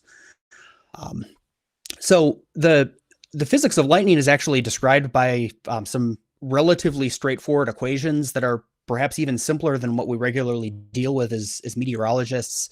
These electrostatic laws that I've put on the screen here for potential and electric field and charge density. Those really explain a large part of the bulk behavior of what lightning does in a storm, and even specific channel paths. So this laboratory experiment here from Williams has charged and uncharged circles, and you can see that lightning maps out a path along the potential field, going into these charged circles and then branching more there, and avoiding these uncharged circles. And so if we look at some of the simulation work that Vicente and previous student Matt Brothers have worked on, looking at these complex charge regions and the electrical potential structure in storms, that's really the foundation of what we need in order to understand where lightning is going to go. And in fact, that's what the model implements in its lightning parameterization. So, we can use this fine scale structure of charge and our knowledge that charge is carried on hydrometeors and advected around just like anything else in storms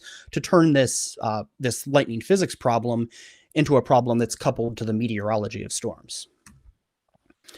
And so in the lower right-hand corner here, I wanted to just be explicit about what I mean about that coupling to meteorology. If we have lightning data that's measuring something about the electrification and discharge rate in thunderstorms, that electrification is going to covary with the mixed phase hydrometeor count and mass and collision rate. And then that's going to covary with all of the environment and storm dynamics and draft fluctuations that give rise to those hydrometeor populations in the first place. And at a high level, in terms of just predicting flash rates and something about the size of those flashes, there's been a lot of work in the last 2 decades that the Lightning Mapping Array has made possible, where we're now we have a pretty good handle on this idea that the 5 meter per second updraft volume or things like Groppel volume are very well correlated to flash rate, and that as we see statistically significant increases in flash rate, lightning jumps, those are going to also correspond to a decrease in lightning flash size, as demonstrated in this storm here at the top of the updraft, where we have very high flash rates and small flash sizes. And as a sign of the confidence that we have of those relationships, those relationships are beginning to be built into lightning forecast and lightning data assimilation approaches in operational systems. And you can see just in the last year the number of papers that have come out on this, and will really serve as the foundation for improving the location and suppression of storms, and especially their mixed phase draft behavior in operational numerical weather prediction. So we're already able to do that now on the lightning flash scale. And as I hinted in opening the talk, I really want to also aim for 20 to 50 years down the road when we have ever higher operational simulation resolutions and higher resolution observations that are more routinely mapping out some of this three-dimensional structure of the electricity in storms. So to maybe dig in a little bit to the lightning mapping array data, the LMA data in this supercell storm from 2010 shows a whole lot of this three-dimensional charge structure and things like how that varies in the forward and rear flanks and in a left split that came off of this supercell, and also shows us these updraft surges that take place every few minutes in this case in this supercell. These are sort of what Vicente referred to as these lightning bubbles that are these rising thermals that are stirring up charge and making tiny sparks in the storm. And you notice that as the precipitation structure is different in different parts of the storm, we get different electrification and different charge structures that correspond to that precipitation distribution. And so just from the lightning mapping array, we have this very rich view. And then by bringing in other lightning sensors, we add even more information about that electrical structure. So let's jump forward to the present day when we now have two different stroke mapping systems, plus the GLM, plus in West Texas, we have a lightning mapping array here. So we can put all of that together for just 9 discharges here, and I'll focus on one of those discharges on the left. What's plotted here, there's a lot going on.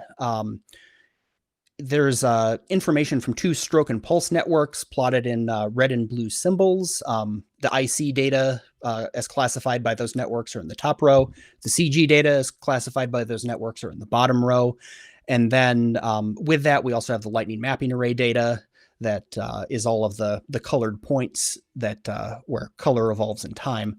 And then along with that, we've also added the GOES 16 and GOES 17 groups, the individual pools of light, the flickers of light that are mapped by GLM. And GOES 17 are the sort of green bars along the top row, and GOES 16 are the green bars along the bottom row in the top panels. Those top panels are time height, and if we zoom in on this first flash on the left here, the LMA indicates that that was a discharge in the upper portion of the cloud between an upper positive and a mid-level negative charge layer, and so this would be a positive intra-cloud stroke from the LMA data. And you notice that there's quite a bit of disagreement between these two networks. One of the networks sees a -4 kiloamp CG, or at least classifies it that way. And that same network also sees a variety of intercloud processes of various polarities. And then the other network detects only a single stroke process and classifies that as a positive CG at the time at which the lightning flash began. There's clearly a need for some validation work and cross comparison work to help make these stroke networks classify accurately. But from a broader point of view, there's a lot of information there about where charge is moving that these networks are seeing, and because they're seeing different parts of the process, that builds a richer understanding of the charge structure that had to be there in order to give rise to those strokes. All right, so I'll close here with a sort of summary of what I was trying to get at there. First, I want to continue to emphasize, because it's really not emphasized in our meteorological curricula at the moment, that lightning really is a physical process with close ties to the meteorology, and that we can do all of the same things that we do with lightning as we do with meteorology to make progress on understanding lightning as a physical system. Furthermore, our modern lightning data sets are much more than just strikes now. They contain signals that respond to this three-dimensional charge structure in the storm.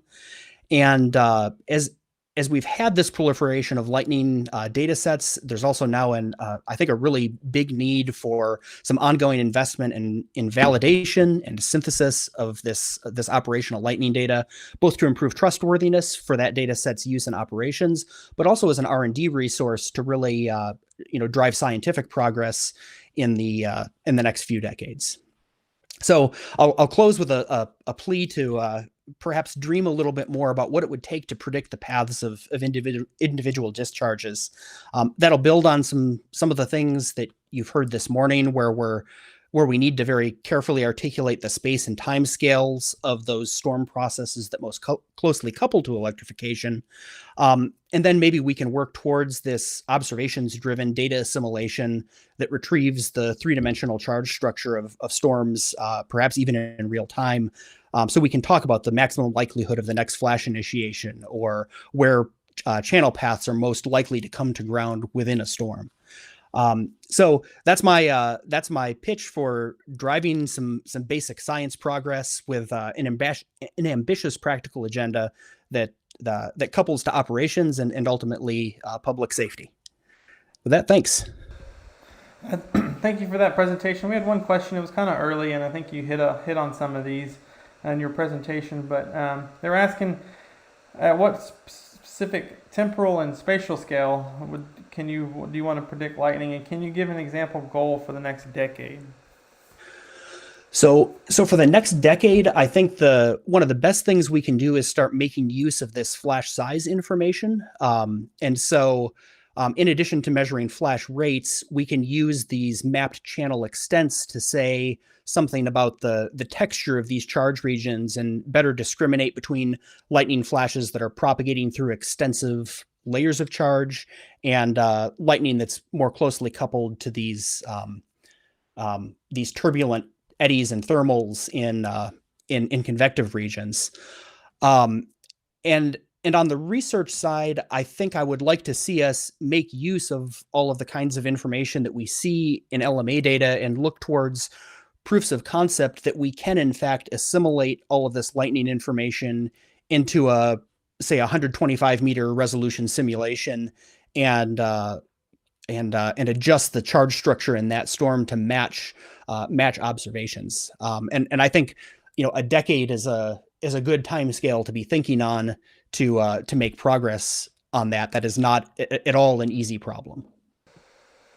That sounds good. Thank you for that.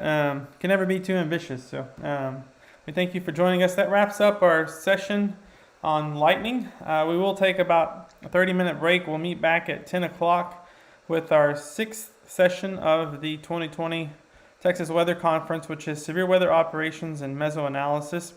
And we'll kick this off with our second keynote presentation of the conference from Nestor Flecha from who is a TV meteorologist in DFW. So we'll meet back here at 10 o'clock on the same stream. We'll keep this stream open.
Hello, hello. Test, test, test. Do you hear me? Awesome.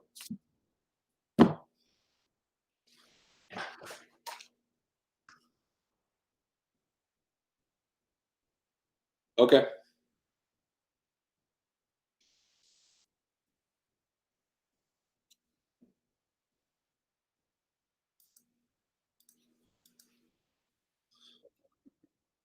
Oh, there you go. That's great, man. That's great stuff. I'm just making sure I have enough headroom here.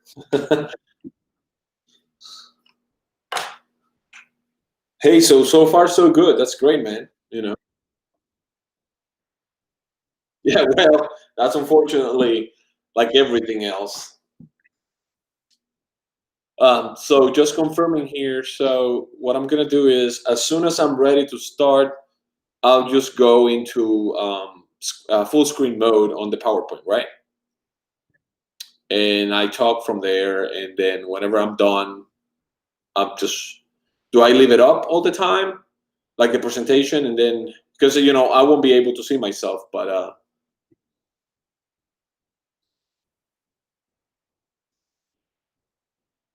okay, sounds good. Sounds good. Yeah, I just wanted to make sure I was here early, just to make sure everything was working properly.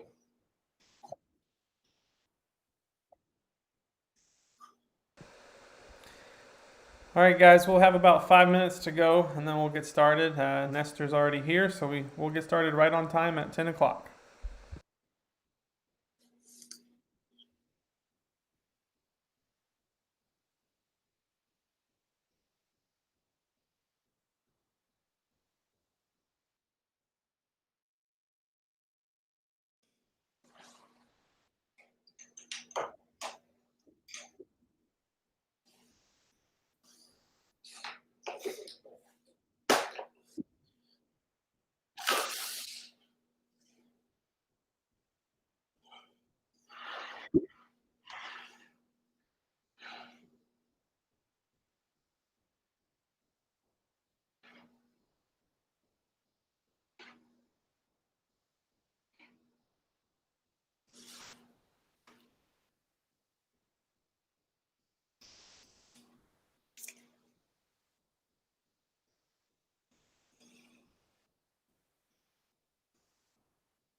All right, it's almost 10 o'clock. I'll go ahead and get started with a little bit of an introduction. Our next keynote speaker for our conference is Nestor Flecha. Am I saying that right? Yes. Yes, and he is a TV meteorologist at KXTX and DFW. And his presentation should be an interesting one. It's Weather Revolution, the radars of NBC Universal. And real quick, Nestor, we like to give these out in person, but we have a plaque for our appreciation for you doing this keynote for us. This will be in the mail hopefully by next week, and we'll send it to you as a token of our appreciation for taking the time to do a keynote for us. So Ted Ryan told me this presentation should be really interesting. Looking forward to it. I think a lot of people will get a lot of useful information about it. So with that, I will leave it to you, and you can take us off with our session 6 on severe weather operations and mesoanalysis. Thank you. So really happy to be here with you all. Like he says, I'm Chief Meteorologist Nestor Flecha, so I work in the Telemundo station here in North Texas. So we are part of what we call the NBC Universal owned television station group. So we are a total of about 32 television stations in the country owned by NBC. And we're going to be talking about something we started, I want to say, back in 2014. So the research pretty much was this. You guys hear me? Okay. So weather is the #1 reason for people to watch local news. That's research, you know. So it was important in the TV business. We're trying to get we're trying to get viewers. That's the ultimate goal, right? So we needed something that was going to be key to try to draw these viewers into our television stations across the nation. And ultimately, we want to be able to provide information that you won't be able to get on an app. Now, some people might say, well, you can see radars on an app, and that's absolutely true. The one thing is, how can you combine the exclusivity of owning your own radar network plus the expertise that we as meteorologists can provide? And the combination of both factors should help us in achieving our goal, which is ultimately have more viewers and have more people using our different platforms. So that's really important. So here's a little bit of a timeline about how it all started. So in 2014, I'm sorry? Oh, you don't? Oh, this is weird here. Give me a second here.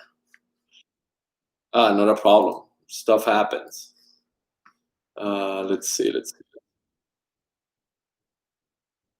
I don't see that here. Give me a second here.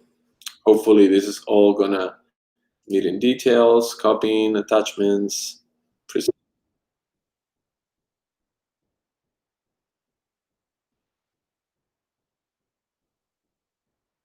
Yes, I see that. And then let's see now. There you go. Oh, I'm sorry about that. Now you'll be able to see it. Okay, give me a second now. Okay, so the first stuff was boring. It was just text. So we can move along. So here is, now you can see it, right?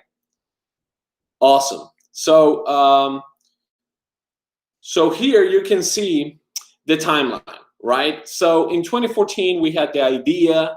From there, we went to, our different phases, and that's what we're going to be covering today.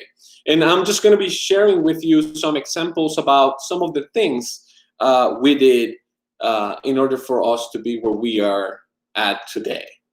So back in 2014, I remember we had meetings, and the weather initiative was created. Okay, so NBC Universal sought input on a regional radar network. So they gather chief meteorologists from the main station at the time, and they're like, okay, so we want to create something with weather potentially a regional radar network that our stations can benefit from, and at the same time we can add that unique value to our viewers, right? So at the time, a crazy idea was proposed, and it was like, hey, why don't we try something with mobile radars?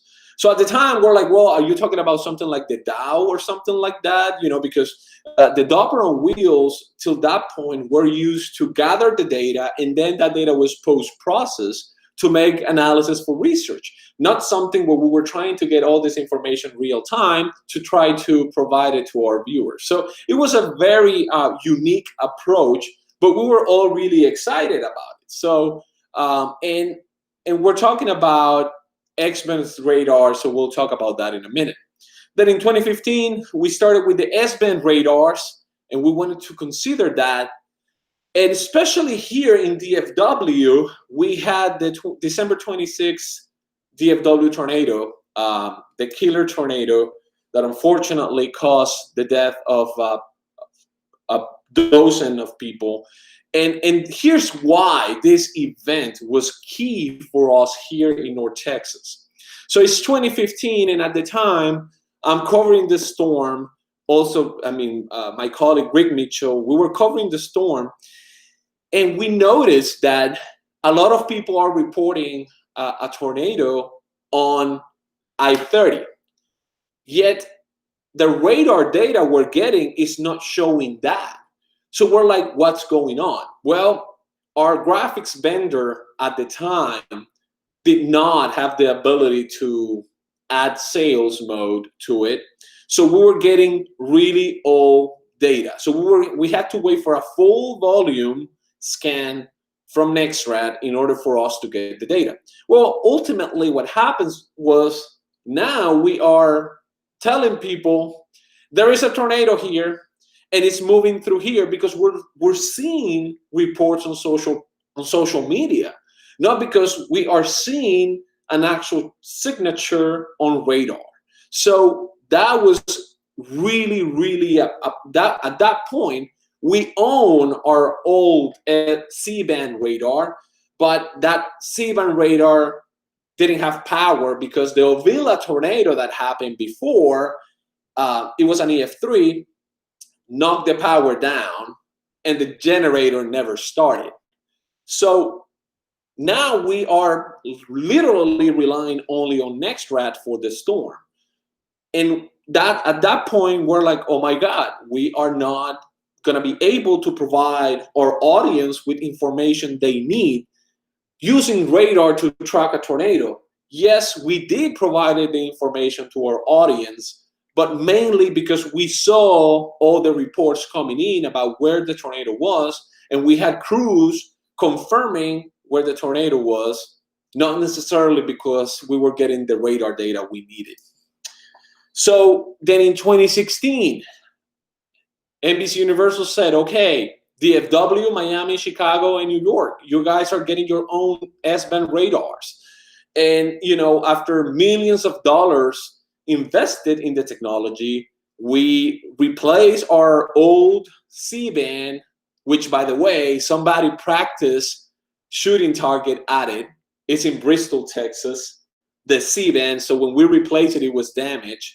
So now we had our S-band radar located in Bristol, and we'll talk about the details in a minute. And also we got the radar, the mobile radar, which is the Storm Ranger. So here's a picture of the first generation. So then this thing happened. So this is the Canton tornado. This is the first real test of our DFW S-band radar. And what you're seeing there is a 30-second updates from it. So at the time, we're trying to push the radar as hard as we can. We're trying to get the most out of it. And you can clearly see the two tornadoes moving through, the one moving through use test and the one at the time trying to develop, you know, so and the ones just southwest of Canton with a perfectly defined debris ball. Now, at that point, we know we are at a vantage point from NexRad because we are 50 miles east from NEXRAD, so we're closer to the storms, and we can see a lower scan. So that was kind of like crucial too, right?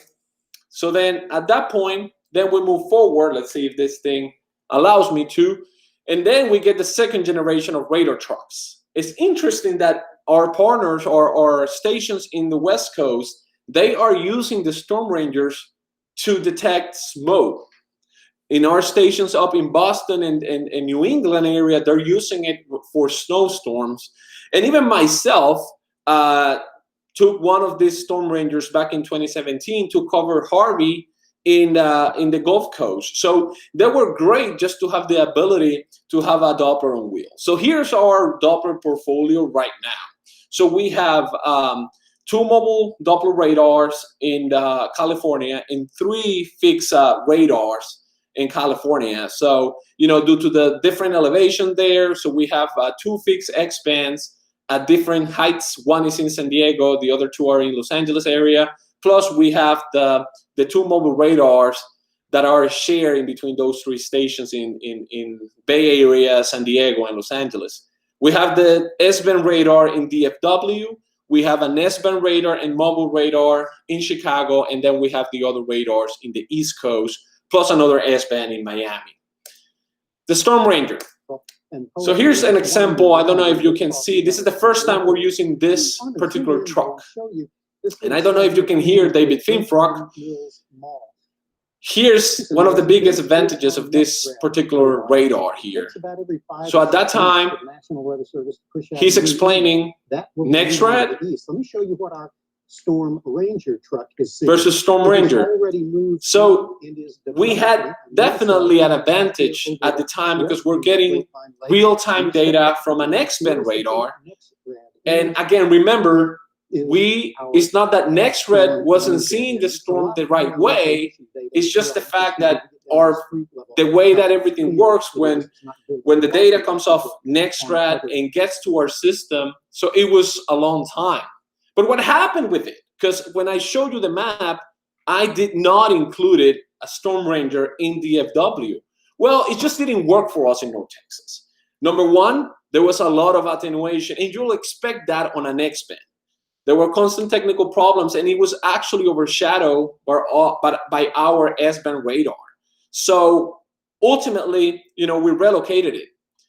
So here's the thing, you know, it was a great idea, but it just didn't work for us. So we wanted to move it to another location, and hopefully, you know, they're gonna get the most out of it. Now, our queen is the high frequency S-band radar. So here you can see actually the frequency is a little higher than that. That's NEXRAD.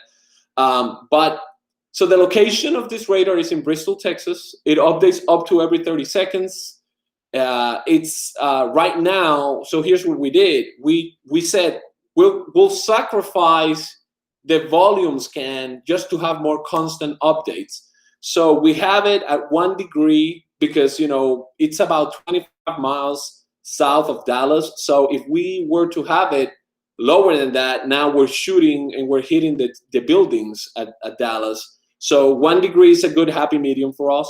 It's a dual pole radar, and it's an S-band, like I said, and it produces really good products, both regular moments and dual pole moments. So here is something kind of cool. This is the same Canton tornado. Now we're seeing at the radar every 30 seconds. We can see the debris ball right there, a perfectly defined hook of the storm. And we can see how the second tornado, one tornado moving into the direction of West Canton, and the other one is moving east of Canton. So those are the EF4 and EF3 tornadoes that affected that day the city of Canton. Now here's something interesting. So we started working then after the event. I started working hand in hand with our partners at the Weather Service office here in Fort Worth. So Jason Dunn, their radar local focal point, he created this plot, and he's like, dude, your reflectivity data every 30 seconds is just fantastic, and you can see it right there. But if you notice on the velocity, there are holes in the velocity. So where you're supposed to see a couplet, you're not seeing a couplet, you're seeing a hole in the data.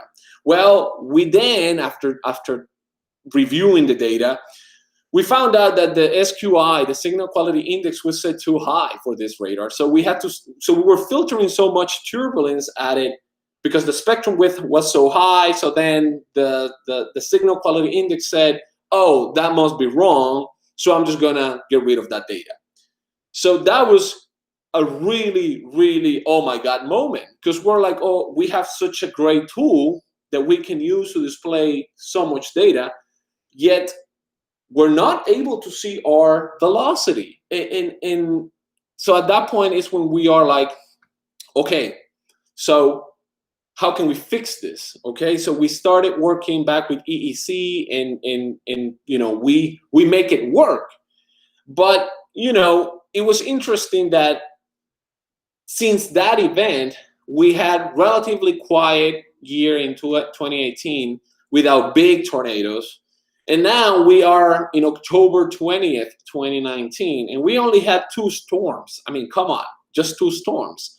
Well, what happened is that the storm at the north, you can see it right there again, and you can see how great the radar is just producing this. I think at this point we had it producing data every minute and a scan every minute, so you can see how clear the data is. You can see the debris ball when the radar was moving through, the tornado was moving north of University Park. And we're seeing all that. So we know for sure there is a tornado. We know for sure it is causing damage. First of all, because we know North Dallas, there is a lot of construction everywhere. But at the same time, we're like, hey, we can see this again. We're testing our radar one more time and it works. But what happened with the velocity again? Well, unfortunately, it was too noisy. So we had to rely on NextRad as confirmation. So yes, we could use NextRad to verify there was a couplet in there. Our radar is showing us the debris ball, the signature, everything is confirming us that yes, indeed, we have a tornado causing a damage in North Dallas. Here's a closer look of the debris ball depicted by our radar. So it was great. It was another great example, another great event to test the capabilities of our radar. And even we had the ability to test the correlation coefficient on the radar, and you can see perfectly that it coincides with the same location where the debris ball is. We can see that debris signature on correlation coefficient. And obviously you guys have seen these pictures. This is from our helicopter in some of the areas affected, in some of the damage caused by this tornado. So, you know, but another thing was noticed. There are holes in the reflectivity, and you can see those right along Highway 75, right in here. Well, the clutter filter was set too high in downtown Dallas. Again, I explained to you that we had to compromise some stuff. Well, that problem is now fixed. I sat down and I did this delicate balance in between the filter and the clutter correction. Now we don't have any more holes. So hopefully, I mean, we just don't want to have to test it, right? Nobody wants a tornado in downtown Dallas or anything. But we've seen that every time it rains, we don't have those holes anymore. So we know that has been fixed. And we are now continue to work with our with EEC, which is the company that produced this radar. We're working with them. We're working with our graphics vendor, because right now the radar has the capability of corrected moments, yet our graphics display does not. So we are taking raw data from the radar. So what happens is that we have to drop that signal to quality. The SQI needs to be dropped in order for us to have full velocity. But then the price you pay is that your velocity is going to be more noisy. But if you were to add the ability to have corrected moments, then you can add some processes into the radar computer that will generate a cleaner feed. So we are learning radar meteorology along the way, and this is something it's key and it's crucial in this process. And each of the events over the last 3 years have allowed us just to go back and better understand what went wrong, right? Because that's ultimately what we're trying to do. I mean, when we are covering the event, the main goal is provide information to our audience to save life and property. That's what we're trying to do.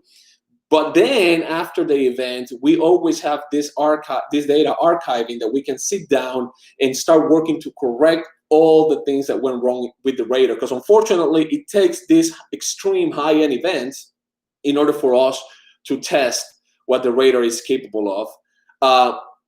Ideally, we want to have our velocity as good as NextRad. Now, I want everybody to understand, the NextRad initiative started, in the 80s, and most of these radars were deployed in the 90s. So we're talking about 30 years of radar meteorology experience and learning, right?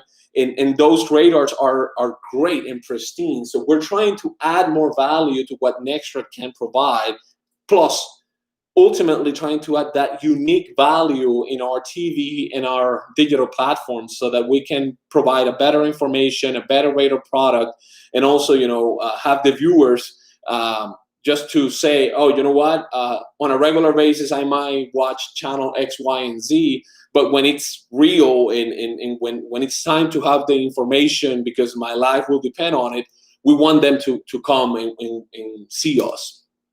So what's next? The radar has the ability to do sector scanning, and that's something we will be, we're actually working right now to do that. And again, we're working with these companies. The radar has the ability, can the graphic system that we use to show it on TV handle that? That's something we're working on right now, and we're actually testing that out.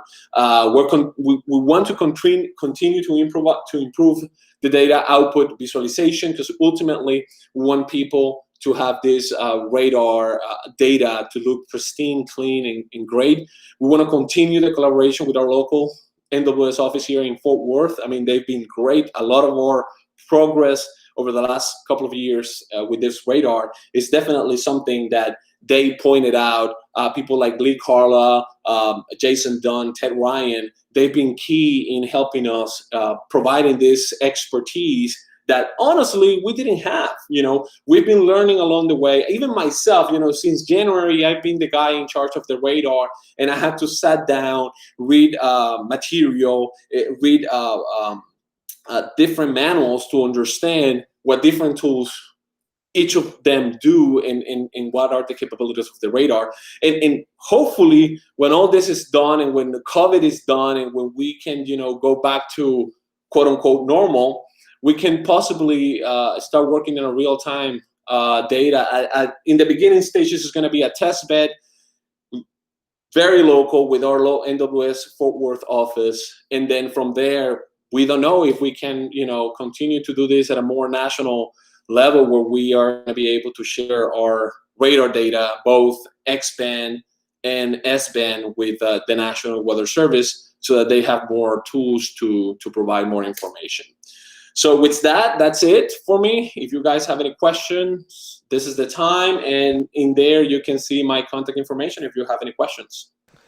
It's really good, Nestor. A lot of good information. There's one question or suggestion from Ted Ryan. He wanted to see if you could expand a bit more on how surprised your radar vendor was that you wanted this to be a scientific instrument and not just a toy, especially with the changes you made from the defaults. Oh, definitely. I think that's great. So yes, when we first approached after the Canton tornado, that's when we said, okay, so this radar is great, but it's not wonderful. How can we make it work? So one of the changes we did, the radar initially came with a default PRF of up to 700, but the radar had the ability to go all the way through 1500. So we wanted it to be as good or as frequent as NextRad. So we started pushing our vendor to make the necessary adjustments. And yes, they at the beginning they say, well, but no other television station is using this radar like that. But that's when we say, well, we pay for it.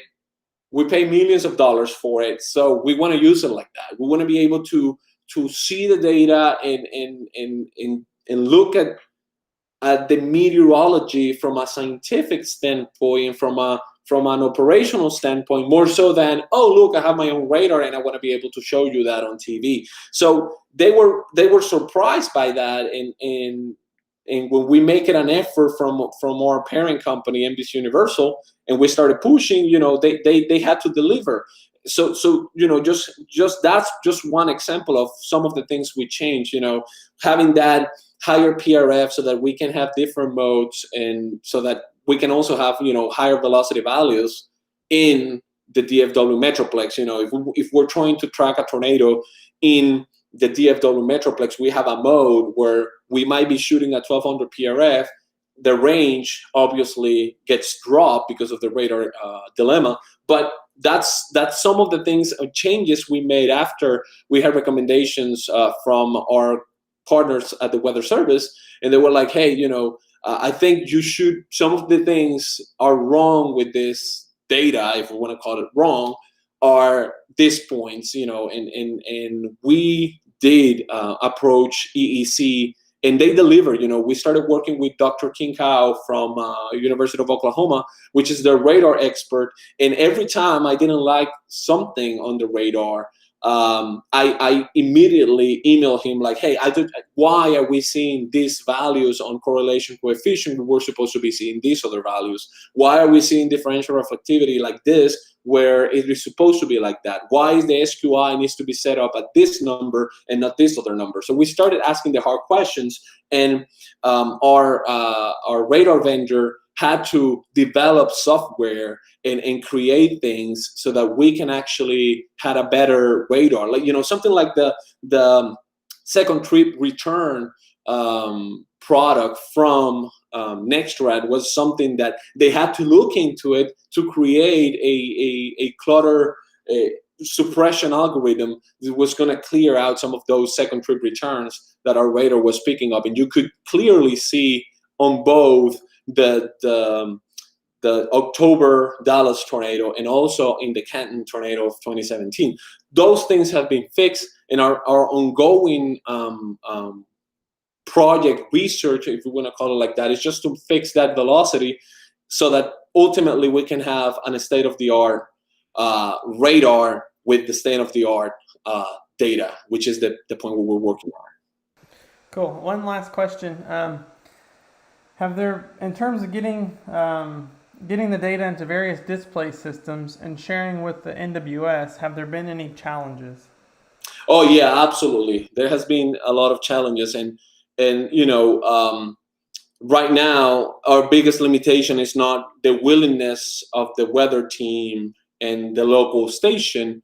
It's just more like, when the approach was first made, it was made at the NWS headquarter level with our NBC Universal's headquarters people. So, when at that level, there is so much more, and they look in detail at all the liabilities and all the potential things, and that's why we're trying to move more into the direction of let's do a test bed. Let's have it with our weather service partner in our local office, where we can test it, and we can actually, without necessarily making it public, we can test all this data and make sure it works, so that then we can go with our higher ups and say, hey, here's a case study, here's how well it worked, how can we move forward? Yet at the private industry, in the private sector, it's really important. We want to be able to say, hey, that's our radar. So you use this piece of the puzzle to do a forecast. And I think that's that's something where most of the holds are. It's just the fact that from the private sector, we want to make sure you use a radar, but at the same time we want to credit for it. But then the weather service, from the weather service side, you can say, well, I use your data, but that's just a part of the puzzle. How can we meet in the middle and say, okay, so how can you use my data to do better warnings, especially in East Texas, but yet how can you stay neutral as a government entity you're supposed to be? So that's where the actual challenge exists, not so much on the willingness and the science behind it at the meteorology level. We're talking more on the legal and liability level. Sounds good. Sounds good. Very good presentation. I think a lot of people got a lot of good information about how you guys are doing things for the science, and also to ultimately help the public know where the threats are. So we thank you for the keynote. That plaque will be in the mail next week, and we appreciate your work also helping plan the conference. Next up, we have Mark Conder, who is the Science and Operations Officer at NWS Lubbock. His presentation is a re-examination of the Lubbock tornado of 1970 on the occasion of its 50th anniversary. I have a feeling the 50th anniversary has come and gone, but that doesn't mean we can't still talk about it as its 50th anniversary year. So, Mark, if you want to go ahead and start sharing your screen, and then we should be able to get your PowerPoint started.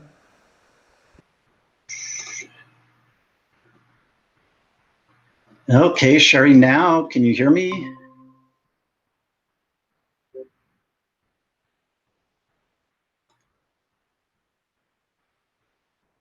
All right.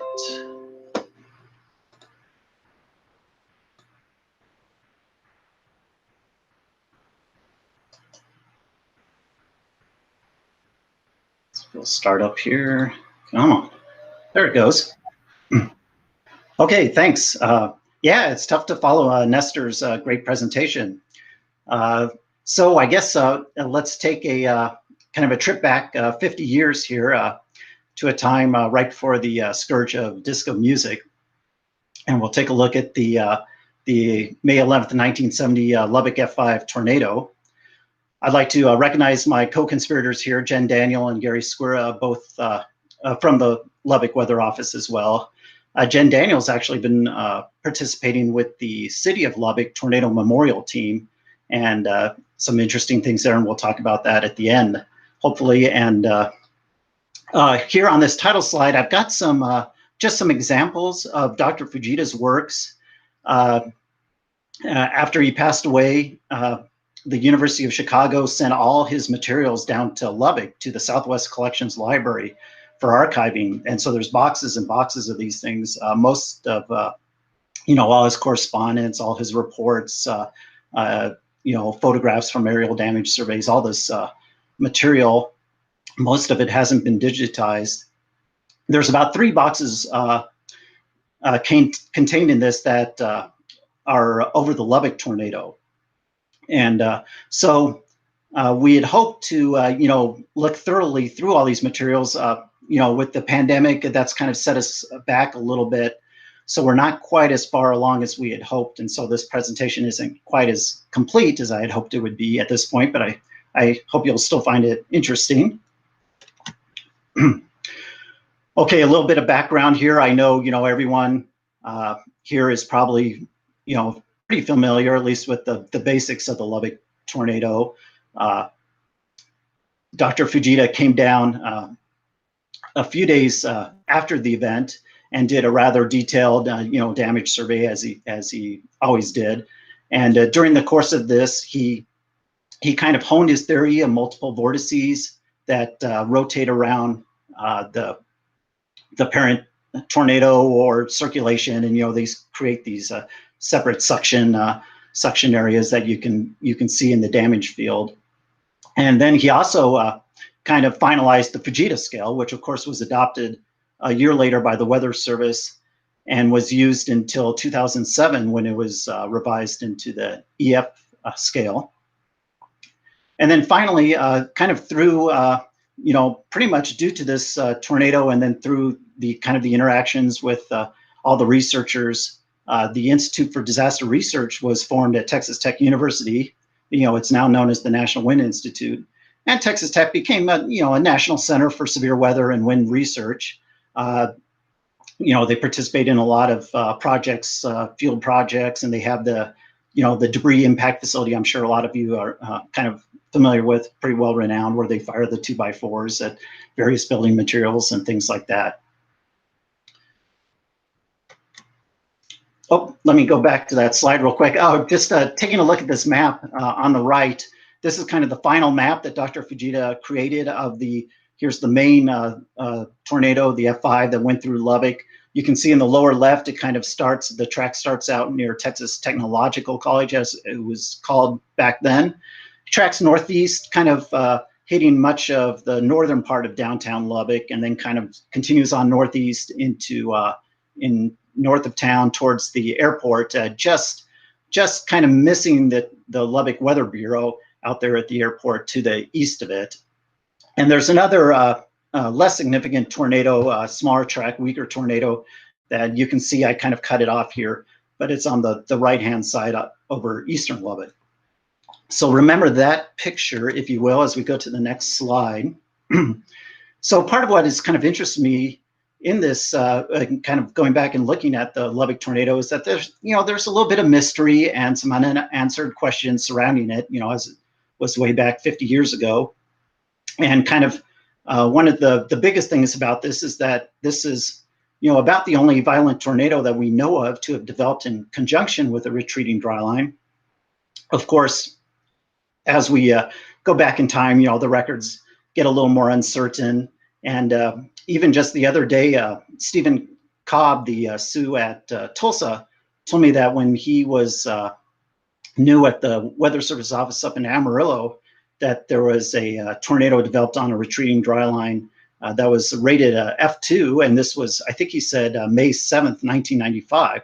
So there's some evidence, for some other tornadoes on retreating dry lines, but overall, I think we can say they're pretty rare cases.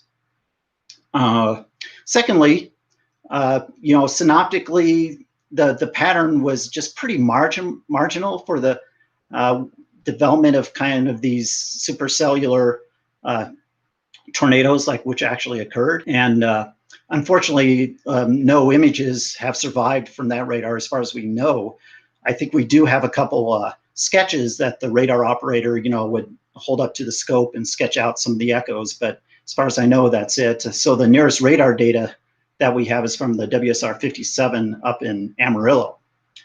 And then finally, kind of curiously, there's some disagreement between Dr. Fujita's final report and the narrative that the National Weather Service has produced. So if we look at this map on the right here, we can see it's a little different than the previous map. This is a draft map that we found in the Dr. Fujita's collection at Texas Tech of these two tornadoes, and he's made some adjustments in red. I hope you can see it on your screen, but for example, he's switched the order of the main tornado over Lubbock, and then the weaker tornado off to the east of Lubbock.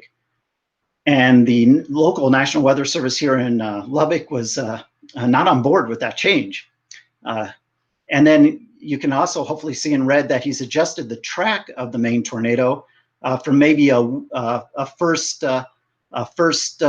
maybe weaker tornado that maybe occludes or dissipates, and then the main tornado takes shape just to the northeast of the tornado, complete with this tricoidal loop. And again, the local weather service was not on board with that change either. So we'll take a kind of a quick look here at the reanalysis of some of the upper air and surface data. Of course, we don't have time to look at it all, and in fact, in the interest of time, I'm just going to skip through the upper level data. There's not a whole lot that we've discerned from that anyway at this time, and kind of go straight to the surface data. And I'm going to kind of skip through this preliminary stuff as well. This last chart on the right here is a scan of the observations at Lubbock that evening. And it's pretty interesting to read through the remarks. The one that I've highlighted there, you probably can't read. Tornado moving over station abandoned 2100, which would be 10 p.m. local or Central Daylight Time, and returned at 2108. And the report before that was the tornado 1 mile south of the airport. So it was a pretty exciting night for the forecasters there. And this has contours of dew point temperature, so you can kind of tracked the progress of the dry line. In the afternoon, the dry line had gone east of Lubbock, about to maybe just east of Childress. There's a pretty strong push up in the Panhandle with stronger winds, southwesterly wind speeds. But as you can see, between 4 and 7 p.m., the winds to the south on the southern extent of the dry lines remain pretty light, and the dry line starts to retreat. And by 7 p.m., it's pretty much on the cusp of Lubbock. It's that yellow star in the middle, if you can see that. And then by 3Z or 10 p.m., about when the Lubbock tornado is kind of winding down, the dry lines, to the west of Lubbock by that point, approaching Amarillo. So right in the middle there, where Lubbock is, there's actually 2 stations, and I thought it'd be neat to kind of take a closer look at those stations. And so we have Reese Air Force Base, which of course is now defunct. It's now the home of the West Texas Mesonet and some other facilities. And so it's to the west of Lubbock. And then of course, then we have the Lubbock Airport Station to the north of Lubbock, about 12 miles away from each other. And I've also kind of tried to put a rough track of the Lubbock tornado in black there over town. And so looking at these 2 stations, I've kind of graphed out a timeline of the observations at 10 p.m. about the time of the Lubbock tornado there at the end on the right side of the graph, excuse me. Anyway, there's some interesting things here that you can see the dry line kind of coming through in the morning hours between Reese and Lubbock. There's the winds behind the dry line are pretty light and from the west much of the day. And of course, I don't have the wind speeds plot on here, just the wind directions, but they are pretty light. And that's a little unusual, I think, for what you would expect for a severe weather day, which would usually have pretty strong gradients. And in fact, if you look at the dew point trace in green, after bottoming out there around 1 p.m., it actually rises a little bit through the afternoon. There's no hint of cumulus development until 23Z 6 p.m. when CBs and towering Q are reported, and then the dry line comes through around 7 p.m. Just around or maybe just after at Lubbock. But the tornado doesn't occur. The main tornado doesn't occur until 2.5 hours later. But there's a period in there where storms are developing and kind of moving off to the east or northeast, and Lubbock's getting hit with a series of hail reports and some funnel clouds, and so it's a really active period there. Okay, quickly looking at a sounding. This is purely hypothetical. I kind of cobbled together the Midland, Amarillo, and Abilene soundings, and I think you can just quickly glean that there's plenty of CAPE available. Depending on how deep the moisture was with the dry line, probably between about 2,500 and 3,500 joules of CAPE. The main issue is the wind profile. Even I used the Abilene sounding, which had stronger southeast winds behind the dry line. But even that, it lengthens the hodograph here, but still there's not a whole lot of storm relative helicity. So I think we're arguing for some mesoscale effects, possibly from some other boundaries, as we'll see. And then here's kind of where I think we can kind of take a look at maybe what actually occurred here this evening. This is the satellite imagery. It only runs from 6 to 8 p.m. So an hour before the things really got going heavy in Lubbock. But you can see, hopefully you can see the dry line kind of on the western periphery, and then what's Lubbock would be kind of just to the north of the center of this image, and so we're looking at those storms developing just to the north of center there. And what's really interesting, there's almost 3 fine lines or cloud lines that you can pick up early on in the satellite loop where storms are developing on. In fact, the easternmost two are where maybe that intersection is where those first storms go. But maybe back on the western fringe, towards the end of the loop, that's where the oh, there's my alarm. That's where the storm that would eventually, the tornadic storm that would eventually form down there and move northeast over Lubbock, that might have actually been the beginning of the main one. But so anyway, this is something we can look at. I'm going to skip through the summary and just go to the final slide here. And this is there's some more links to more information on the left. We've got the Lubbock story map, which has some neat plots of like where the fatalities occurred and some of the damage photos. And on the right here, we've got the Tornado Memorial. I think it's under construction right now. I haven't been out there recently, but they've kind of laid out the grid in the park where, you know, of course, Lubbock's on this straight line grid, most of the roads. And so then they have this black granite wall, which shows the track of the tornado on this this grid. And I think they'll probably have a grand opening ceremony for this in on May 11th of 2021 if you come out to Lubbock then. And that's it. Thank you. Thanks, Mark. That was very informative and very good. There are a couple of questions in the chat, but for the interest of time, do you want to just hop in and then answer those? Well, now there's a bunch more comments coming in, so it looks like you had good interest. So why don't you just jump into the chat and answer those if you don't mind. Thank you. Cool. Looks like Randy Bowers is joining us. Thank you. Randy's with the National Weather Service in Norman, so we're going a little bit north of Texas. Yesterday we were in New Mexico. Today we're going to go a little north. They actually do have counties that they watch after in Texas. So this should be a very, very informative talk as well. Randy's going to be talking about re-emphasizing and prioritizing mesoscale analysis, preliminary results and feedback from WFO Norman. So if you want to go ahead and share your screen and get started, you can take it away. Okay, it looks like I think I just see my face on there, so I don't know if it's showing the PowerPoint or not yet. Do you see that?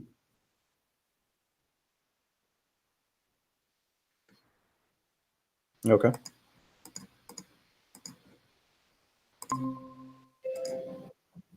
All right.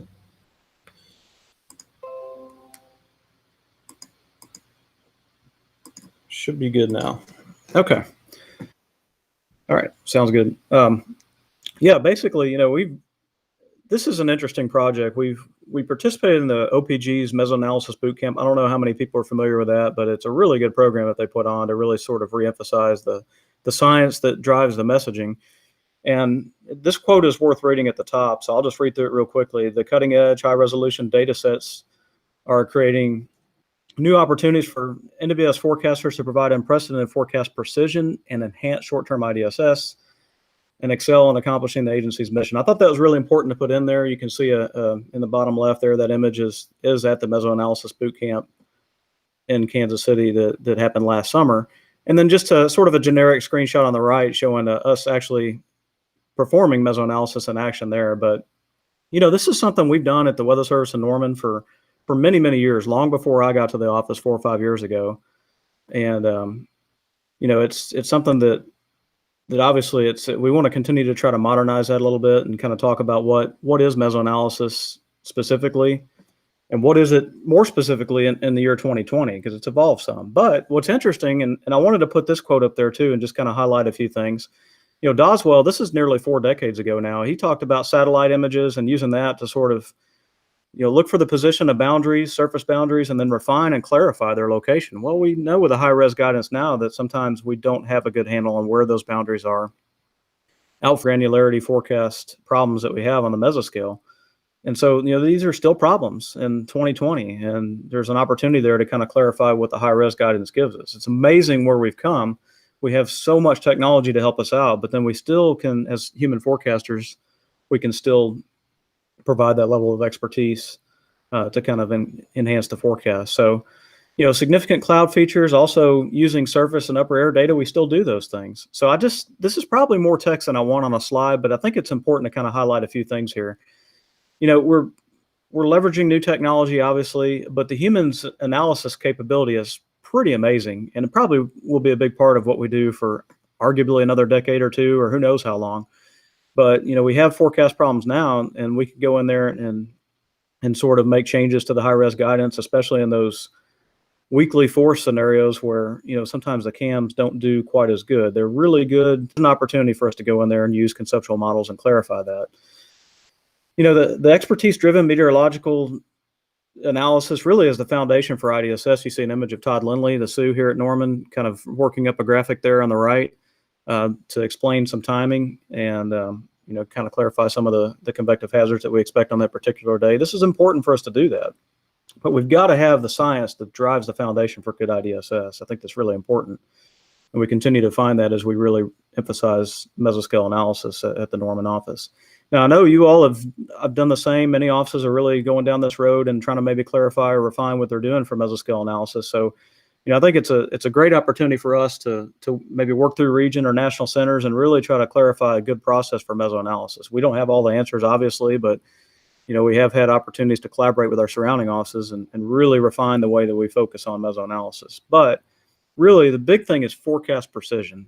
I think that we can really get in there and some of the fine scale details you see with the new RGBs and satellite, the amazing 1 minute data that we get with satellite now is really impressive what we can do now compared to maybe it's hard to believe 3 or 4 years ago, we didn't have that, much less temporal spatial resolution in satellite. So really cool stuff that we've got now, and it continues to get better. Seems like every season we have something new to play with as meteorologists. Yeah, providing that expertise and the timing and magnitude of threats, very, very important. We know that ultimately ends up in a better service to the public and the products that we can provide them. So, I'm probably preaching to the choir here. I think that we all know the value of mesoanalysis, but I think that's going to be maybe the emphasis going forward for the next decade or so, as far as what the human analyst and the meteorologist contributes from a science standpoint. So just kind of quickly showing here, these are three. There's many technology increases that we've had over the recent years, but three big ones that stand out to me, just kind of putting this together quickly, were obviously GOES-R. We talked about what we can get out of GOES 16, GOES 17 now with a higher temporal spatial resolution. Just amazing what we can get from that. But also the data from ProbSevere. And increasingly, I'm finding it more valuable because with ProbSevere, it makes the process more efficient. You basically can take in all this data, environmental, radar, satellite, and give a good first guess that the human forecasters can then go in there and nudge one way or another based on their base data analysis. So it's a good situational awareness. It's a good start. And then maybe we can find features like bounded weak ecoregions, three-body scatter spikes, things like that we can then will allow us to kind of refine this guidance some. But it's a really good thing to kind of get in there and play around with. And it is really the beginning of AI and machine learning. So it's amazing to see where that'll take us in the next decade or so too. Warn on forecast, storm scale modeling, really, really impressive stuff that we're seeing. We're getting a lot of good results out of that. We're working very closely with the folks at NSSL to integrate that into operations some. Pretty promising there. I'm really excited to see where that goes. But I guess then maybe something to kind of think about too is what is the scope of mesoanalysis and how much overlap is there between maybe what the warning forecaster looks at and what the mesoanalyst looks at? There's probably some overlap. We know that the process of mesoanalysis is probably pretty dynamic, and it should be dynamic.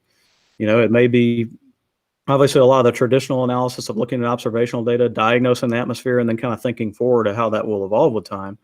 But also maybe giving the warning forecaster a little bit of help as well, giving a second set of eyes on radar, maybe seeing some trends in the satellite that the radar, hasn't caught up with yet since the higher elevation angles kind of give less frequent updates than now what we can see with the storm top, just looking at the 1 minute data from mesosector domain from the satellite. So pretty cool stuff. As a mesoanalyst, maybe you can dive into the storm scale and provide that support to the warning forecaster a little bit more than what we have in the past, given the kind of the data that we have to work with now.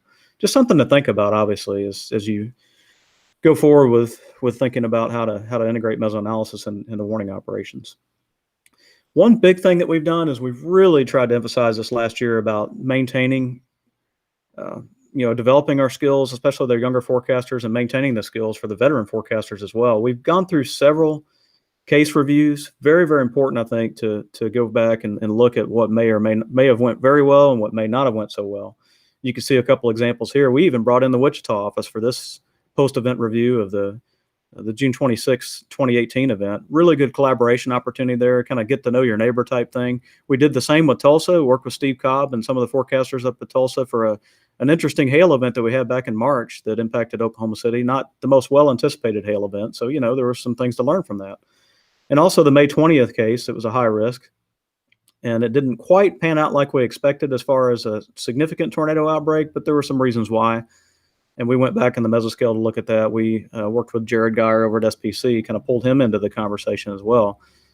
We've worked with the Miami office, the SU, Ariel Cohen. Many of you know him. We kind of got with him and Jason Shaman, the SU up at Springfield, to kind of get an idea of maybe some better techniques to use for QLCS tornado anticipation, deep shear. So, these are things all on the mesoscale that we've really kind of worked through. And it's not just, there's an example of how we work with Dodge City and sort of refresher of dry line convection and conceptual models when it comes to quiescent dry lines versus synoptically active dry lines, and then fire weather too. What about, really applying the mesoscale detail to be able to anticipate these wind shifts? Very, very important topic. And the same for heavy snow as well, mesoscale snow bands. So it's not just convective severe, it's even flooding. I don't have an example to show here, but certainly there's some mesoscale applications for anticipating flash flooding. Once again, another slide with probably more text than I need on there, but if you want to screen capture that or refer back to it later, if you're interested in seeing all the different convective processes or whatever mesoscale processes that we've been able to have an opportunity to refine through these post-event reviews. Just a lot of things, even something as simple as, the kinematic influences from different levels and layers of shear and how that impacts large giant hail. It isn't just, well, I got 5,000 CAPE and I got good, strong 0 to 6 kilometer shear. Well, there's more to it that gets down to the storm scale and really interesting topics that you can really dive into and add some detail to. So just quickly here, but you can infer a lot from this. You've got a sheltered boundary layer further east, or the eastern half of Oklahoma here. So it's not very unstable, and you've got these maybe these billow clouds, or on the western edge of this area of stratus that's trying to break out a little bit. We're starting to heat up just some just ahead of this. So it's a very narrow corridor of instability, and that becomes very apparent in the satellite imagery. And then the anvils are kind of pointing off to the east, so they're kind of orthogonal to the dry line. So you'd probably anticipate that the storms would stay somewhat discrete, and then they're moving in this environment where low-level shear may be enhanced. So that's a problem. And those are things we can recognize for just looking at satellite alone. So it's just amazing what you can pick out from just a simple visible satellite imagery. And then to quickly show another example, we can use RGBs too. What about convective initiation? Here's a boundary that's going down to the southwest across our western North Texas counties. And there's a couple little attempts at convection you can see here, but the flow it's not necessarily parallel to the boundary. It's orthogonal to the boundary. So the problem is with that is that maybe there's an attempt at convective initiation, but then it moves into this cool, more stable air over to the east. And so we just aren't able to get the thunderstorms to develop. And it's important to kind of understand that maybe the model isn't telling the full story here. But what is important too is that maybe this area of cumulus that's further north up around Frederick and closer to the Red River, the Oklahoma-Texas border, where it intersects with the outflow boundary there, that with time, maybe that will start to develop some convection. And indeed, that's what happened. As this loop continues on, we did get convection that developed in this area, and then it moved closer along the Red River, and we ended up with a scenario after numerous convective attempts to where by that time we had modified the cold pool back to the west or to the east of the dry or the outflow boundary, and so we were quite unstable there. And we know that we're getting towards evening time, so the low level shear is ramping up, and we ended up with a fairly decent large hail local sort of scenario here of a couple tornadoes that occurred over top of what was the old cold pool there. So really interesting stuff. There's so much you can get from satellite to sort of see, get into the details. And then the big part of that is messaging that. Very important here. Kind of getting into the details of messaging and really kind of going down the road of facets to bridge the gap between the watch and the warnings, trying to highlight areas in satellite, trying to, get very specific in detail from where we think that the storm threats will be the greatest, and then messaging that in NWS chat, very important there. Collaboration, more meaningful collaboration with SPC, very important there. The more we're in the mesoscale details, the more we can talk the language of SPC and put forth the best product possible. And then just quickly here, I'll just leave this up for the main takeaways. The biggest one I would say here, if I had to say just one thing that is very, very important, is that we should really be messaging this. We should really be kind of in the details and trying to give that play-by-play in NWS chat. I think that's very important. We found a lot of success in the Norman office with getting in there and providing that detail to our media partners who may not always have enough time for analysis. So really important stuff, the transfer of science to messaging and to support our core partners. Really cool stuff. We'd be more than happy to talk with anyone about the process we've used with mesoanalysis. Feel free to contact us anytime, and that's all I have. Cool, thanks, Randy. We had a couple questions. We have probably time for one, and then if you don't mind, hopping in the chat and answering the other. But okay. One question is, do you see mesoscale analysis training becoming important enough to warrant national attention? The boot camp is great, but it doesn't seem to have that reach a national focus would provide. Yeah, I think so. That was brought up numerous times in the boot camp. that we talked about how, there's a real need for training in this, and we think the forecasters would completely eat that up. Very, very important, I think. And I really, really sincerely hope that this does move forward and become a training initiative nationally, because I think that's extremely important for the WFOs to be experts in mesoanalysis. Awesome, thanks. If you don't mind hopping into the chat, there's one more question for you. Looks like David Bonnet is now joining us with our next presentation. And this was a talk that Nestor kind of talked on with the October 20th Dallas North Texas tornado event. And David's going to provide an in-depth look at that tornado event. Looks like David's already starting to share. So David, if you want to go ahead and take it over, feel free to start. Okay. Good morning, everybody. Can you see my screen and everything set up? Alrighty. So I'm going to talk about the October 20th, 2019 Dallas North Texas tornado event. It's been covered a little bit by Nestor. I had a lot of help with this presentation from Jason, as well as Ted and Lamont down here. But overall, what we had 10 confirmed tornadoes that ended up dropping down across Northeast Texas. It was a pretty localized severe weather event in the fall, basically just around this area of North Texas. We ended up having an EF2 and EF3 tornado within the Dallas Metroplex. All these tornadoes occurred at night. So here's the EF3 and the EF2, all of this within that highly populated area. But we had 0 fatalities and 0 serious injuries. Kind of going back to what Nestor said, I think that's a good testament to our relationship with our media and emergency manager partners.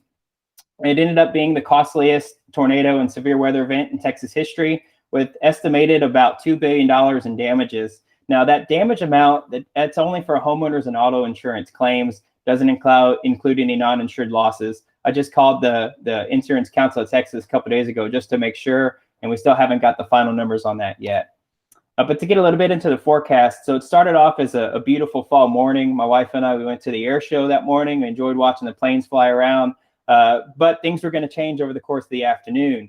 So this is a forecast graphic that we put out. You can see over the course of the day, we're expecting a strengthening mid and upper level jet to kind of move into our area from the southwest, 100 knots in the upper levels, 60 to 70 knots at about 500 millibars.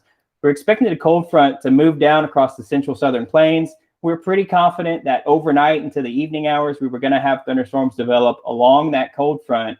But what we were unsure of were the thunderstorms developing out ahead of the front, so prefrontal and the open warm sector. So we kind of accounted for that in our graphic by this yellow circled area here. We just basically didn't know how fast was the moisture going to return over the course of the afternoon. Here's the SPC outlook. They had it pegged pretty well. So overall, it was a pretty well forecast event. This yellow text here talks about in the 0 to 60 time frame, we were going to really see the low-level jet start to ramp up. And that was going to create some wide cyclonic sloping low-level hodographs, really up the tornado threat in the evening hours. So overall, the parameter space was really good for this event. It's just still a question, how much moisture return are we going to get and when are we going to get it? So let's take a look at that. On the surface, this is at 8 o'clock in the morning. You can see our 60, 70 degree dew points are basically down along the Houston area across San Antonio. If you look at our dew point trace for Dallas Love Field, this is what it did over the course of the afternoon. This first bump is basically just due to increased vertical mixing throughout the boundary layer. But from about 2 p.m. onward, this 10 degree increase in dew points is just purely due to moist advection. So if we look at the 9 p.m. chart, which this is basically right when the tornado touched down, the first tornado touched down, we have 70 degree dew points all the way north of Dallas-Fort Worth. With this moisture axis and the Theta Ridge basically sitting just to the west of the Metroplex, which will come in handy right about now. So I'm glad to go after Randy talking about mesoanalysis, and we like to incorporate mesoanalysis. So we'll kind of do one on the fly for this event. So the first thing that we notice with this is this broad, expansive cumulus field out to our west. So you can see we have some sort of lift working on this area. This is probably with that mid-level jet starting to nose its way in. So we have some broad synoptic ascent working on that area. Further to our southeast, you can see we have some convection going on. A lot of this is isolated, just warm advection type showers, allowing it to break the cap. Now, if we start looking within our forecast area, remember that theta nose was basically right along the western Metroplex. So at this point in the satellite loop earlier in the afternoon, it's starting to work its way north. So where that theta boundary is starting to intersect with this broad scale lift, you're seeing several convective attempts. But as you'll see in a second, there's quite a bit of dry air aloft. So what's happening, you're getting these updrafts developed, they're skinny, they're having a hard time overcoming that dry air, so then they dissipate pretty quickly. But if you take a look over the Dallas-Fort Worth area and basically all of Northeast Texas, you see we have these billowy HCRs. So you can see we have some instability there. We have some cumulus developing, but they're still pretty flat on top. So overall, we're still capped in the Metroplex, just not able to get anything going. Something I do find interesting, though, is if you look over Collin and these counties up here, you can see where you do have a little bit of cumulus starting to break through, especially towards the middle part of that loop. So you see it's trying to get going. So you're getting your updrafts, they're trying to. There's just so much dry air above in that cap, it just can't break through it. And here's what that looks like on the sounding. So this R0Z sounding, you can see the cap is still holding pretty strong. So we released the balloons at 6 o'clock that night. So this is what it looked like at 6 o'clock at night. Take a look at our hodograph, zoom in on that. There's some pretty decent 0 to 3 cyclonic shear, but overall the sounding is supportive of splitting supercells.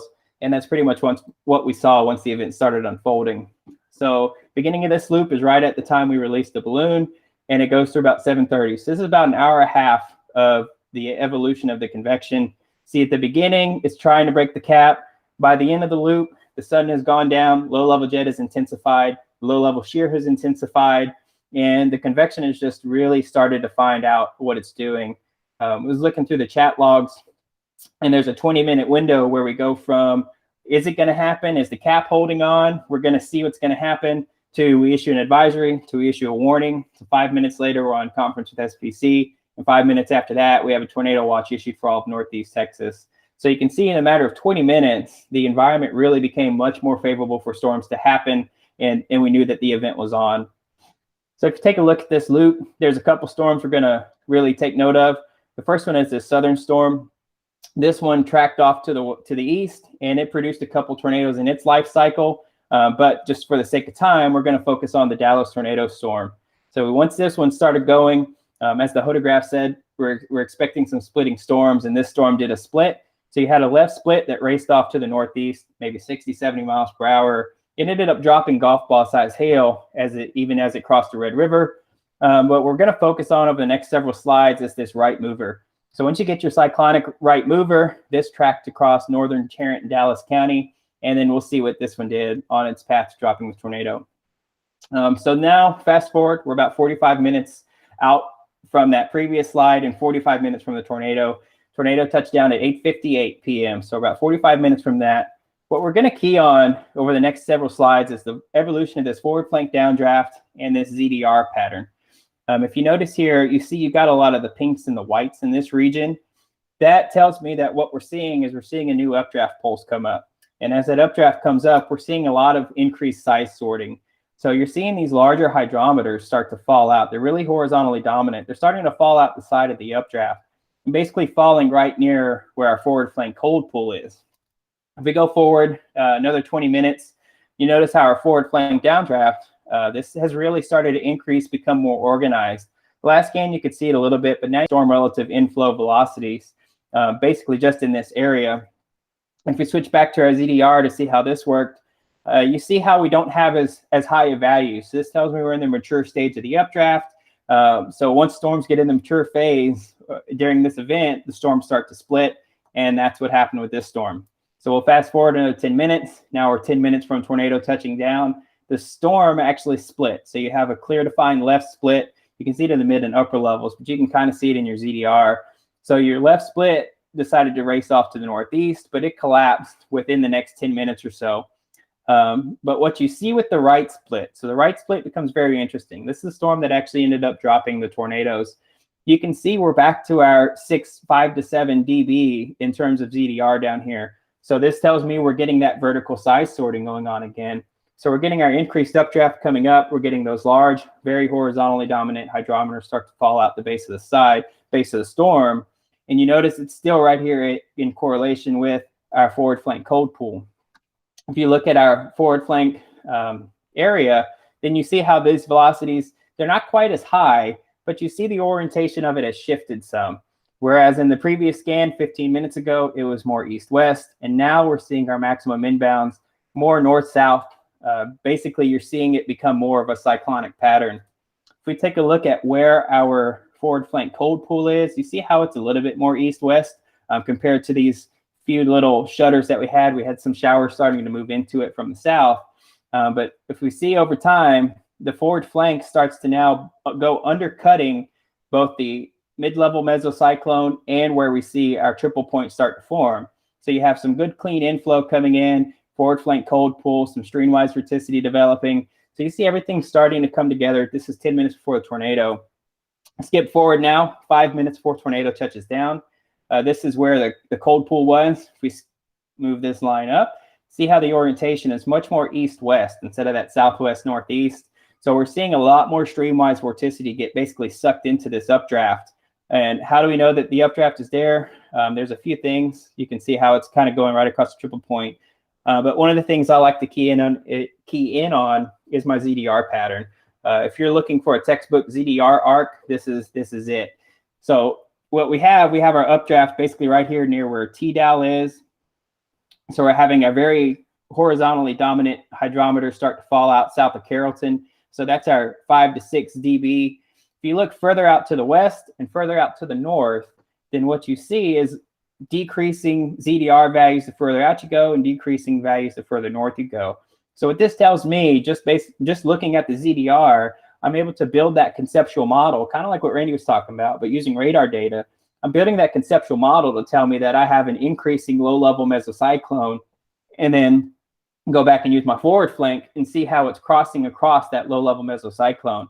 So all of these are kind of keying in to tell me that we have increased tornado potential with this storm. If we look at the velocity, it basically confirms what we were looking at, where you have your mid-level meso, your low-level meso, and you see in the lowest two elevation scans, or the 0.5 and 1.3, instead of that pure convergence, now you see it's pretty much cyclonic convergence. So you have a lot of cyclonic convergence starting to work on this storm. This is still 5 minutes before the tornado happened. All these precursors, once you start adding them together, it gives you a key that, hey, tornado potential is increasing. 5 minutes later, you can look at it and you can see the tornadoes on the ground. So if you take a look, you can have gate-to-gate rotation basically all the way up into the mid-level mesocyclone. So we had that, all those precursors come together, tell us that in the storm scale, you're seeing that updraft really start to stretch and produce a tornado. Go forward another 5 minutes to the next scan, and you can see a really good debris signature on radar. But so what happened? So what we saw was over the course of that 1 hour and a half, or a half hour or so, we had a couple aircraft soundings take off from Dallas Love Field, which this is basically about a mile or two south of where the tornado initially touched down. So this is 30 minutes before a tornado. You remember the 0Z sounding, we were pretty capped. By this time, we don't have a cap anymore, so the cap is fully eroded. And if you look at our shear, that's a beautiful looking shear profile. If you look at the hodograph, the same thing, a nice wide swooping hodograph, basically just as the SPC Outlook had. But let's take a look. We were fortunate enough to have another aircraft sounding take off basically right at the same time that the tornado touched down. I wouldn't want to be on that plane. But so here's the hodograph for this. You can look at the shear profile and the hodograph, similar to that ZDR arc. I mean, if you look at it, it's textbook. You would do this if you're messing around on Sharpie or BuffKit. SRH values through the roof, over 1,000 in the lower 3 kilometers. So some of the takeaways is the environment changes quickly. You got to keep on top of your meso analysis so we can do that value added benefit that the cams really can't pick up on. I'd also like to say it's good to try to incorporate base dual pole data with the legacy base data. Just to reinforce that can sit in the boundary layer. Even after nightfall happens, you typically get more stability near the surface. That's not always the case, especially when you have increased mechanical mixing like we did in this event. And then the fact that we had 10 tornadoes drop down in such a highly populated area, including a significant tornado, with no injuries, no fatalities, I'd say constant preparedness in partnerships with media and the emergency management community is definitely key. So thank you for paying attention. I'll leave you on this slide. It's a slide that Jason, I'm pretty sure Jason made it. You can see the pressure drop right here as the tornado passed by. Awesome. Thank you, David. Very good presentation. Just had one comment in the chat, which was a great job utilizing the aircraft soundings.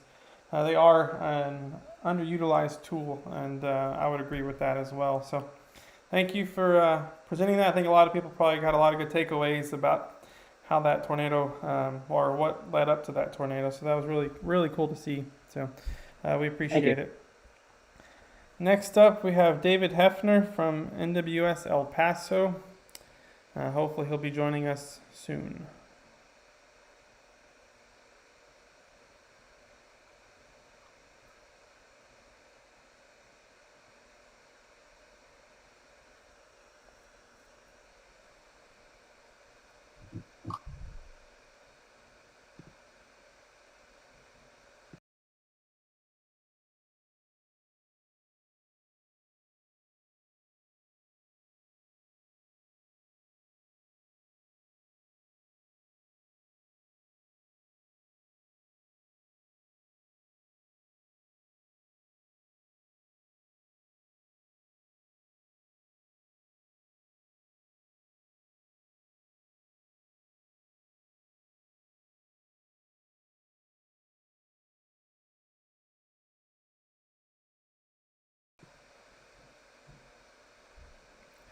We'll give him one more minute, and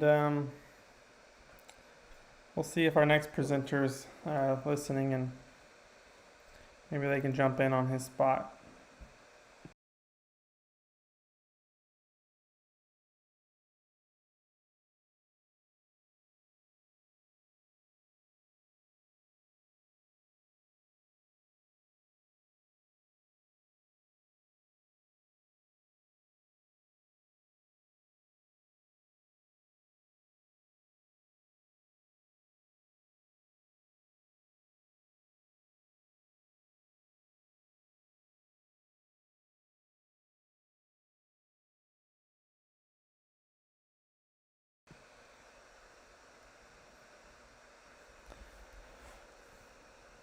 We'll move along. I'll move along. Lon Curtis, if you're listening to the YouTube, do you want to jump in and we'll go ahead and move on to your presentation?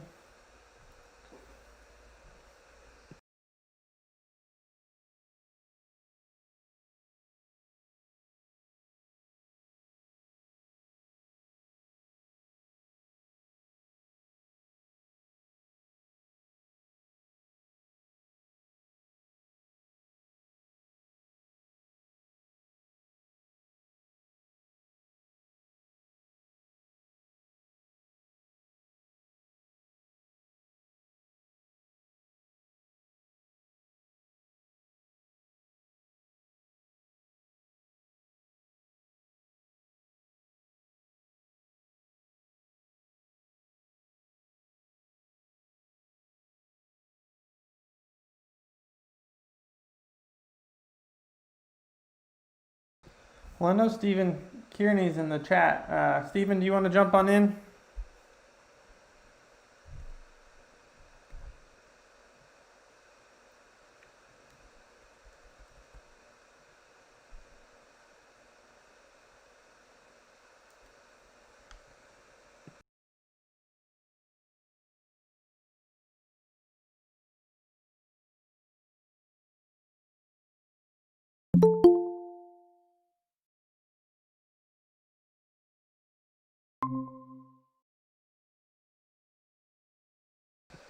Oh, there's David. How are you, David? Good. Sorry I was late. I was watching the live stream. Didn't realize there was a delay. So, okay. Are you guys ready then? Yeah, we're ready. Okay. Hey, Lana, go ahead and I got all of y'all in here now. If y'all want to stay in the Google Meet and just turn off your cameras and microphones, we'll go ahead and start with David, and then just continue the order that we have in the program.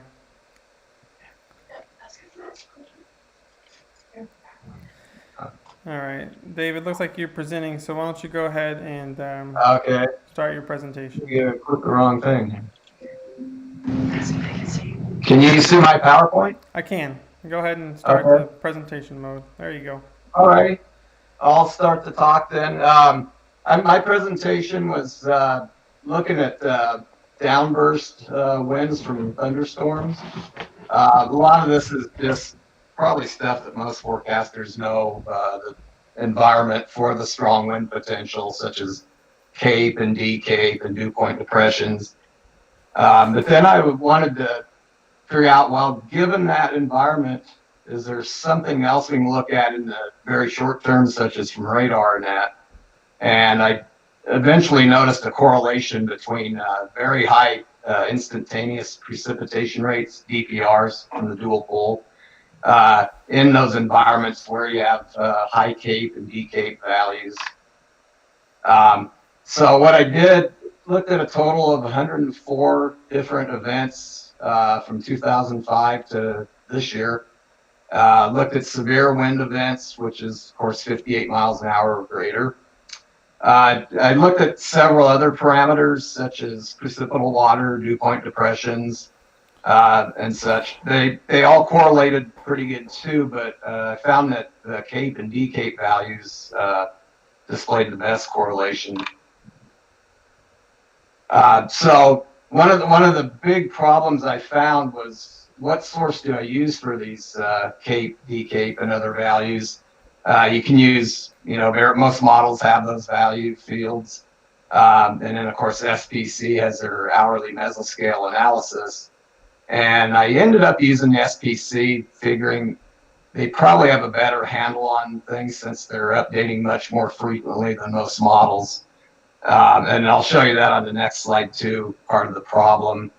But I believe they use the RAP model as a first guess for their fields. So if you want to look further out than SPC does, you can use the RAP fields for that. There's a couple links to the SPC if you want better detail on their analysis scheme.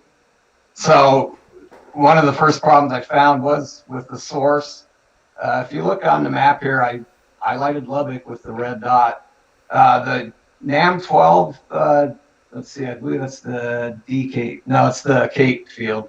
The NAM12 is in the yellow. The GFS is in the blue. The triple R is in the cyan, which barely registers. And then I overlaid the SPC meso analysis. So you can see the differences. And that's why, again, I ended up choosing SPC, because I think that probably tends to be the most accurate in the very short term analysis. You find the overlapping critical values of both those fields, and that'll create what I call the favorite area for severe winds. And I often look at dew point depressions, prog soundings too, just to build your confidence for that area.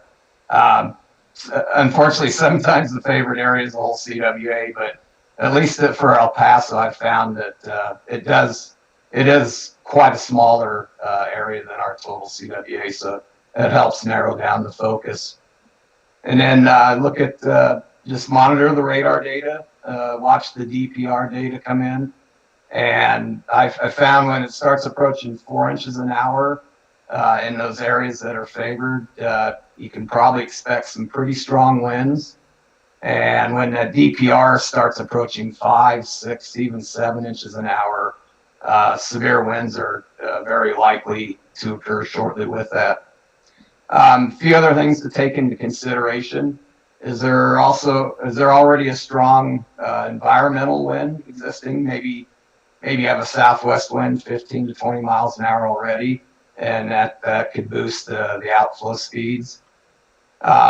Terrain, big concern in our area is that high DPR area near terrain that could help focus or channel the winds and give higher winds than you might think there are.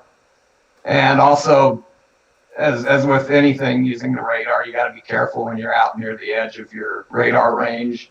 I did have a couple instances where the DPR, kind of the minimum level of 4 inches, wasn't met, but that was right near the edge of the radar range. So obviously your radar is looking at pretty high slices by the time you get out there. So the results, I did find the minimum critical values for D Cape and Cape, and also DPR. Furthermore, out of all those cases, I did break them down into what I called wet and dry downburst. I think my definitions for those are probably not quite the same as most technical papers you'll see. But if the forecaster has confidence that today we're going to be mostly in a wet downburst regime or dry downburst, then those will have different values, as I'll show you coming up here in a second. And I also split the severe wind events into 58 to 69 mile an hour, which kind of the bottom of the severe event. And then I looked at 70 mile an hour plus wind cases. Didn't see a whole lot of difference in those, so I don't think you can differentiate between severe and very strong severe winds. Here's just a quick table. Again, a lot to look at there, but if you look at just the total cases, you can see the D Cape and most unstable Cape are both around 1,200 joules. Dew point depression 34 of that. But then when you break it out between the dry and the wet cases, you can see quite noticeable differences. Some of it's intuitive. Your dry cases, the Cape's going to be much lower, but your D Cape's going to be higher, and just the opposite with the wet cases. And then, as I mentioned before, I tried breaking them out between the kind of the low level of the severe winds and then the high level. And as you can see there, there's probably not a lot of statistical difference. Going ahead, I put this graph together. I don't know, might be hard to see, but the blue dashed lines are for wet microburst cases. Each of those dots is a high wind event. And then the brown dashes is for the dry microburst. And so you can definitely see some differences there. Obviously, your wet microbursts quite often have much higher capes and lower D capes. So in summary, kind of the critical values, if you know it's going to be kind of a dry microburst day, you can see capes of around 500 or greater, D capes of 1,100. And again, with wet microburst, your capes are going to be much higher, 800, and often they're over 1,000. D capes will be significant lower, quite often not even reaching 1,000 joules. And then I have just, again, in recap, kind of my definitions of the dry microburst versus wet microburst. And you can see that. And if you have any questions, feel free to email me at our office. And with that, I think that's it. Thanks, David. Thanks for jumping in, and I'm glad we were able to get your talk in. Let's see. No questions came in for you, but everyone got your email, and so hopefully if anyone has any questions, they'll send you an email. Again, thanks for hopping in. Glad you're able to, All right, to get thanks in. for having me. And we appreciate you participating this year. All Looks right. like our next presenter's already in, Lon Curtis. And this is more of a look back at antecedent conditions for winter tornadoes from 1990 to 2018, it looks like. Lon, you're going to have to unmute yourself if you can on the screen. You'll have to unmute yourself on the Google Meet.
All right. All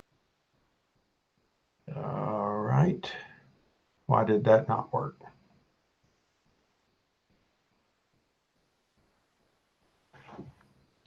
Okay. I select window or screen, and I have clicked on that, and oh. So I've got Firefox sharing indicator. Is that it?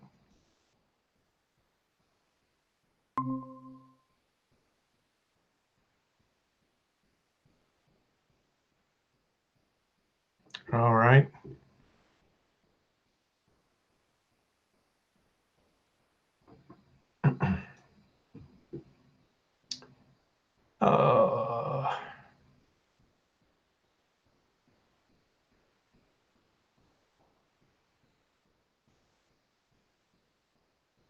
I don't see one here that says that. Let's see.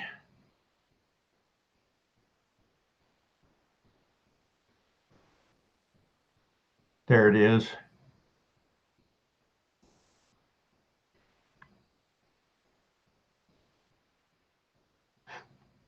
All right, I still don't, I'm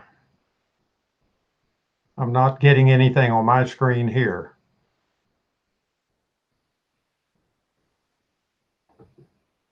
Yes? Window or screen to share, select window or screen. Remember this decision. All right. And it gives me a number of choices. Entire screen.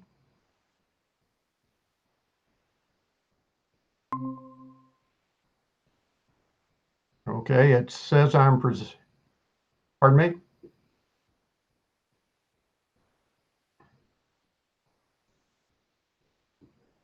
Can you see it? Can you see it now?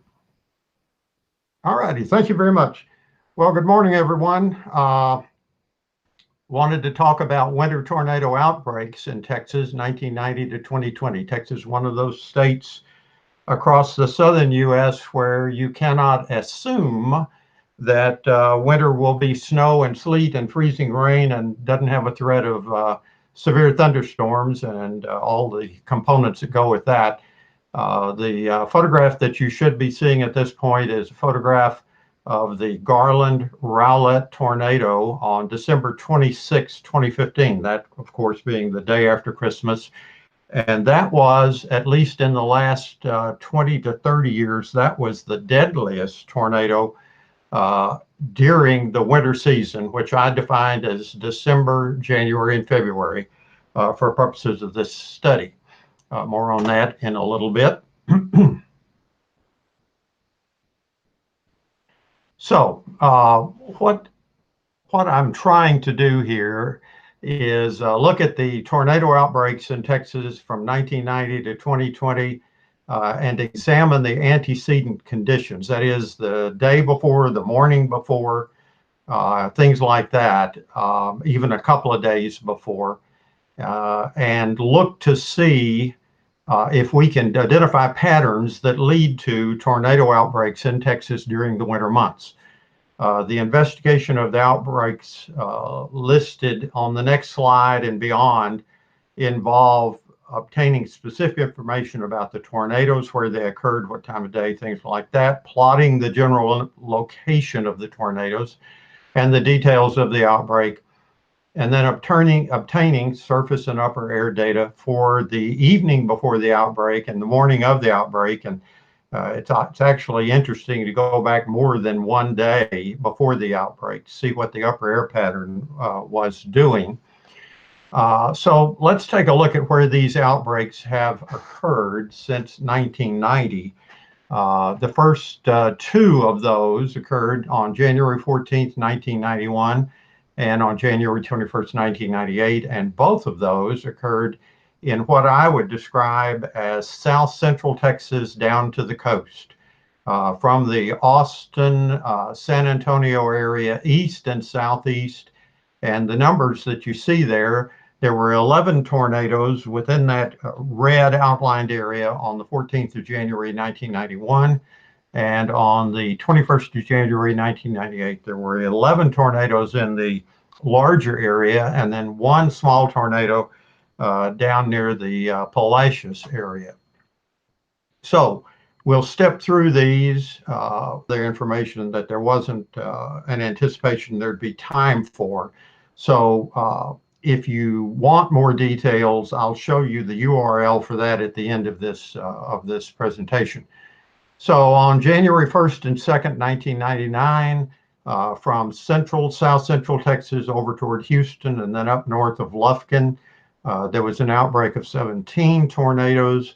On December 23rd, 2002, there were 13 tornadoes in the oblong circled area there in what I would call northeast Texas. We'll move on to December 30th, 2002, and you will see that there were several different areas of tornadoes, but I'm treating Texas as a unit. So we ended up Antonio over to Houston and Galveston, and then one lone tornado down north of Corpus Christi. Moving along, we'll take a look at December 23rd and 24th of 2009. That's the left graphic. There were 12 tornadoes, and again, mainly from approximately Lufkin, Nacogdoches area up to near west of Texarkana. On the right-hand side, the January 24, 25, 2012 events involved 16, if I'm reading that correctly. I need some new glasses. 16 tornadoes in the right-hand side and one lone tornado out by the Rock Springs area. I feel like I've skipped one someplace here, and I'm not sure where it was, but let me go back through these briefly and see. There's that one. There's that one. Yeah, so what I wanted to mention about the slide that you're currently seeing is the December 29, 2006 outbreak of tornadoes from well northwest of Fort Worth down to west of Waco and then over into East Texas. That's the largest outbreak that we have had since 1990. 27 tornadoes occurred that day. I happened to be working at Channel 10 KWTX in Waco during the noon and afternoon and into the evening. The first tornado occurred in Coryell County about 1 in the afternoon, and 6.5 hours later or so over in Far East Texas, the last tornado occurred. There was one death and 30 some odd injuries in that outbreak.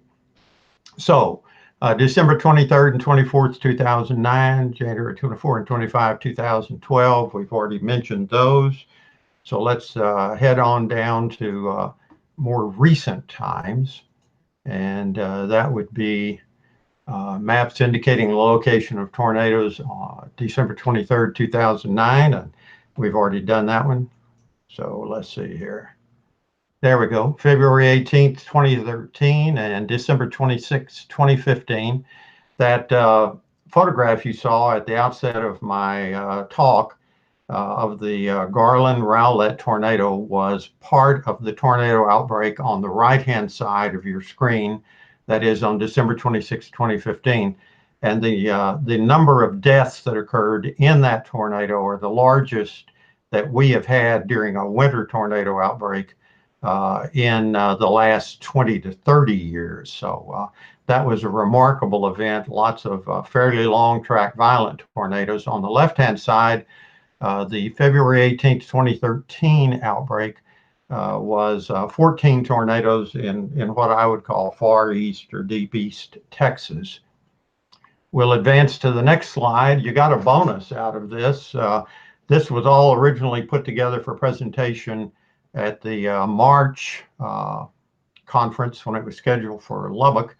And in the interim, on January 10th and 11th, that's the right-hand graphic, there was an outbreak January 10th of this year, 10th and 11th, 12 tornadoes from west of Dallas and Fort Worth down into the Lufkin, Jacksonville area, down into Nacogdoches area. On the left-hand side, the January 15th, 2017 outbreak really has an unusual shape. There were tornadoes up in the Fort Worth area, down toward Coryell County, and then that thin corridor that runs from east of Waco all the way down to the Houston, Galveston area.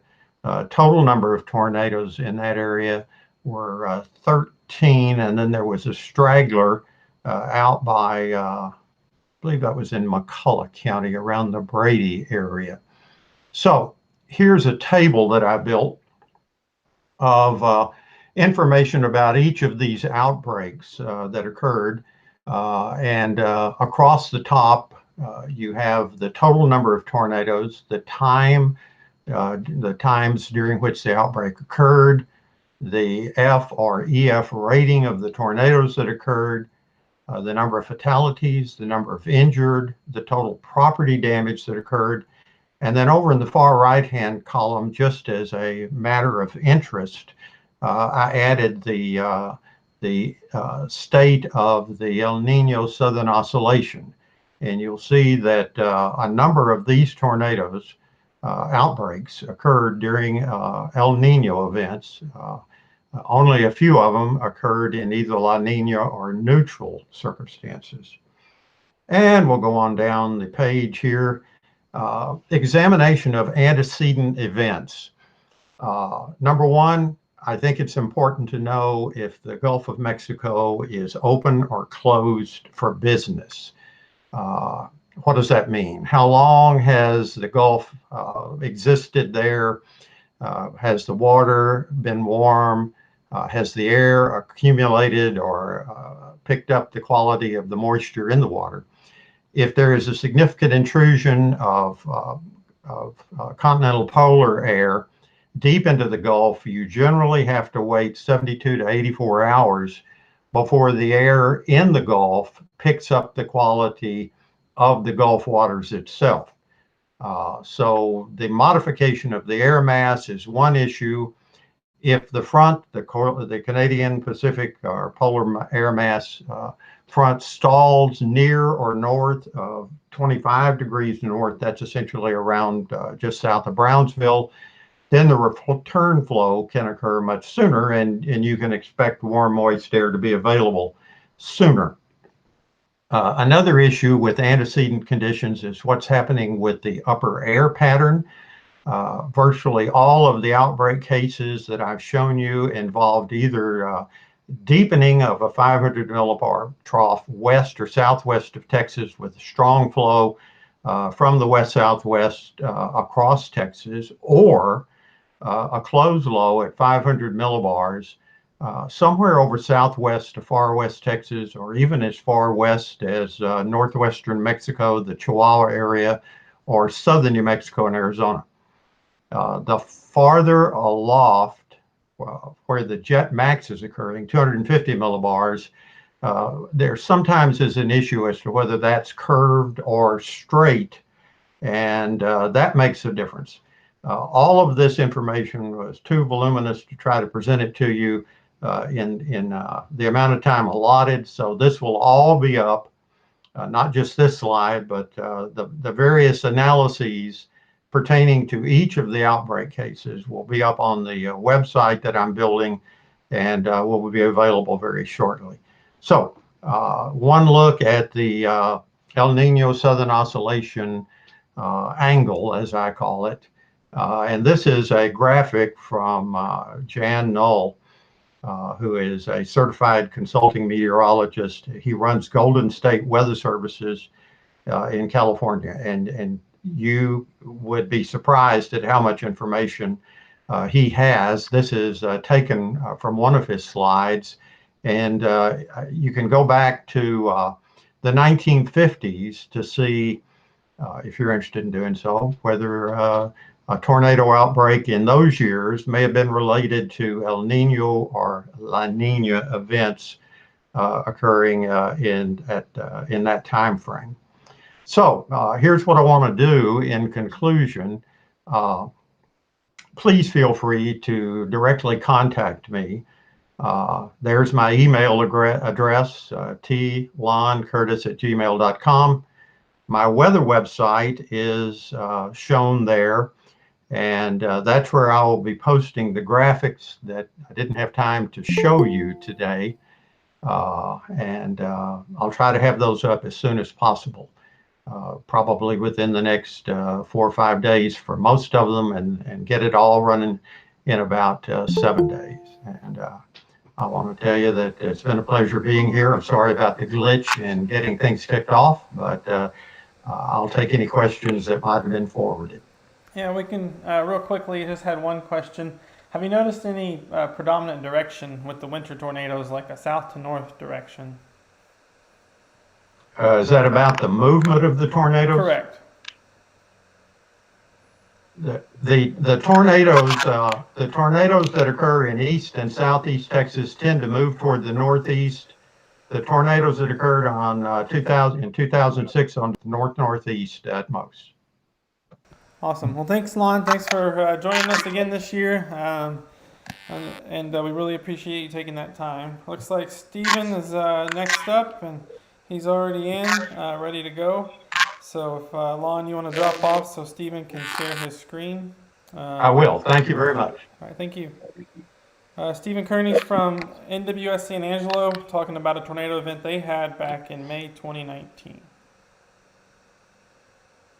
All right, let's give another moment here. Okay.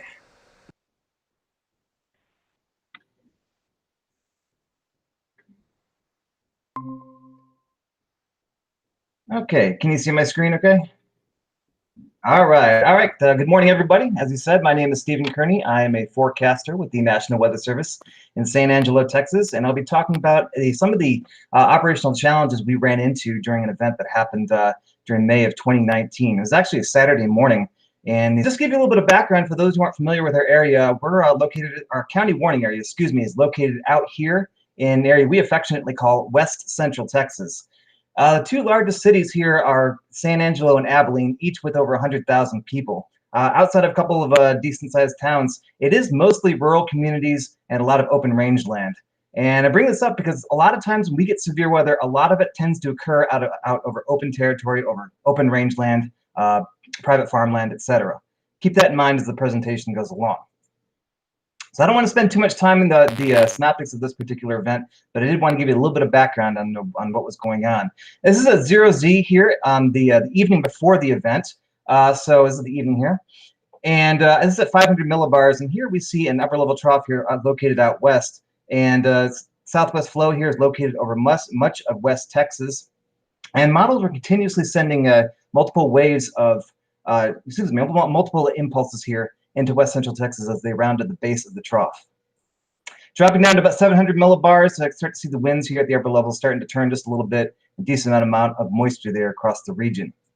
And then dropping down to about 850 millibars, winds now are out of the south, and start to see a low-level jet trying to develop, and of course plenty of moisture around.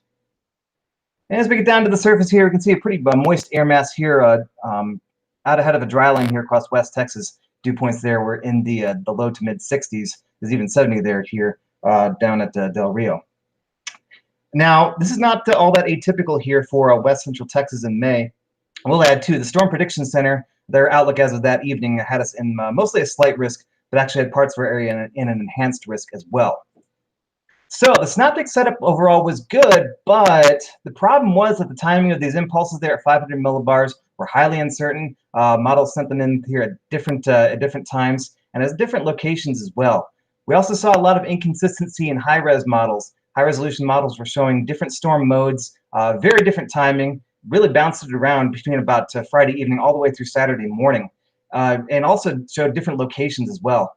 Well, as we know, when it comes to decision support, timing is everything, all right? And so this made decision support services very challenging for us when we were trying to brief our partners across our county warning area. In fact, the best we could really do for this situation was that we had to brief them that storms were forecast to occur anytime from about Friday evening through late Friday night. Well, this affected us here from a shift planning standpoint. Typically, we have 2 people on a night shift on a regular basis, but because this could potentially be any time from the evening to all the way through the night, this was very difficult for us to staff accordingly. What we ended up doing was having an extra person set to come in at about 2 a.m., fortunately, and we did hold over the evening shift until about 3 a.m. And by then, things were still not going very well, not moving along at all. And unfortunately, this may have kind of lured us into a false sense of security overnight with the lack of storms and model uncertainty. In fact, the only thing that really gave us confidence that something big was probably going to happen was a SPC issued a tornado watch at about 2:15 a.m., encompassing most of our area. Well, starting at about 4:40 a.m., things started to get a little more interesting. Okay, we're zoomed in here on San Angelo. This is Tom Green County. This is Erie County out here. Going to go ahead and start playing this here. The storm actually showed circulation here in Erie County, and as it pushed into the western parts of Tom Green County, obviously not showing the velocity there, but it was enough for us to warrant a tornado warning for western Tom Green County. Well, as it continued along course, you can see it went ahead and issued another tornado warning downstream, this one to include the south side of San Angelo. It also includes our radar site as well as our office, okay? So with this tornadic circulation bearing down upon us, we entered National Weather Service issue storm shelter, also known as the break room. Go ahead and let this play a little bit further here. You can see how this kind of played out. As you can tell, the circulation would actually make a slight turn to the north and pick up and eventually go over the central part of town here. These next couple warnings here are actually ones issued by the Midland Forecast Office. So if anyone from Midland is on right now, kudos to you. Thank you for that awesome job you did that night. All right, so about 5:40 a.m., we determined that it was safe to return from shelter and resume operations, only to find out that another tornado had just developed just outside of Abilene. So we quickly had to get a new warning issued here for this one, a pretty fast-moving tornado at that too, as it continued to push northeastward here and affect the northwest part of Abilene. Now, remember earlier in the presentation, I mentioned that we tend to have only severe weather outside of our major populated areas. Well, not on this day. Multiple populated areas were hit, both Abilene and San Angelo, within 30 minutes. So you can imagine how this was already stretching our resources thin. We already only had about 3 people in the office.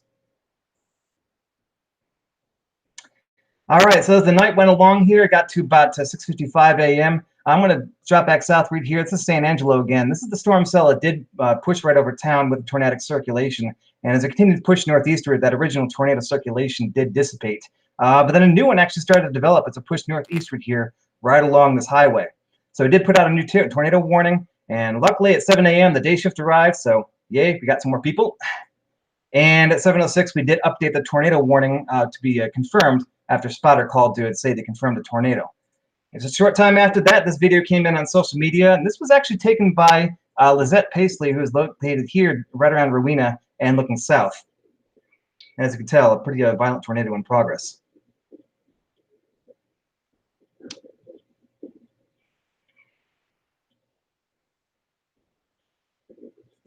So with that in mind, we did update the warning to a considerable tag and a PDS tornado as well. You also notice, too, we had multiple warnings starting to overlap here as it pushed up towards Ballinger. And Ballinger is a town, I think, of about 3,000 people, if I'm not mistaken. Well, the problem with this is that we actually had another, we had a software glitch that occurred with our OneGen software that morning. It was not allowing us to issue updated statements for tornado warnings, so no severe weather statements for whatever reason. So we ended up having to issue new tornado warnings with the upgrades themselves, hence why we had multiple overlaps there. On top of all that, yes, go ahead. You're still on.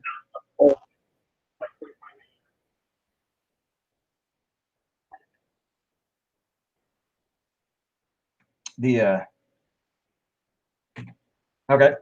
Can you see the next screen now with the video? Okay. All right. All right. Can you see the multiple bullet points going on, or? Okay. Okay.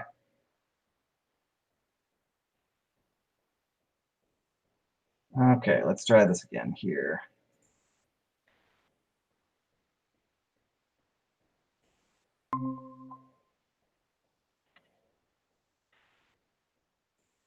Okay, can we see this now here? Okay. All right, so as you can tell here, another new tornado warning was issued as we push northward through Abilene. And as I said before, multiple populated areas were hit within about 30 minutes. All right, did you get a chance to see this screen yet or no?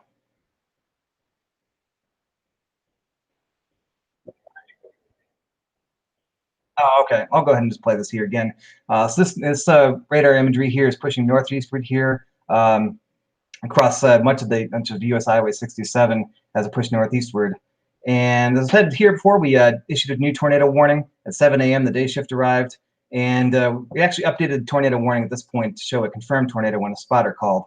And then on social media, we did have a video that appeared there.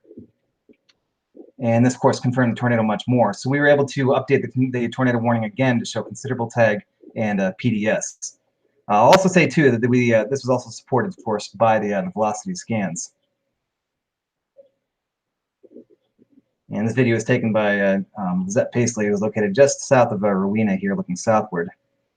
Okay, so you also notice, too, we did have multiple tornado warnings there overlapping. All right, I'm going to go on to the next slide here.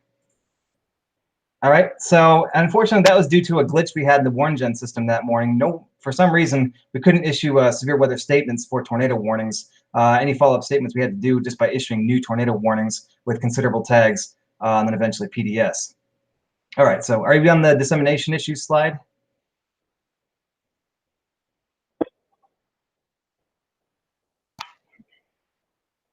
Okay, I'm not sure why it's still doing that. Back out of it again. Okay, I'll let. Maybe. I don't think I have any more after that, so let's try it one more time here.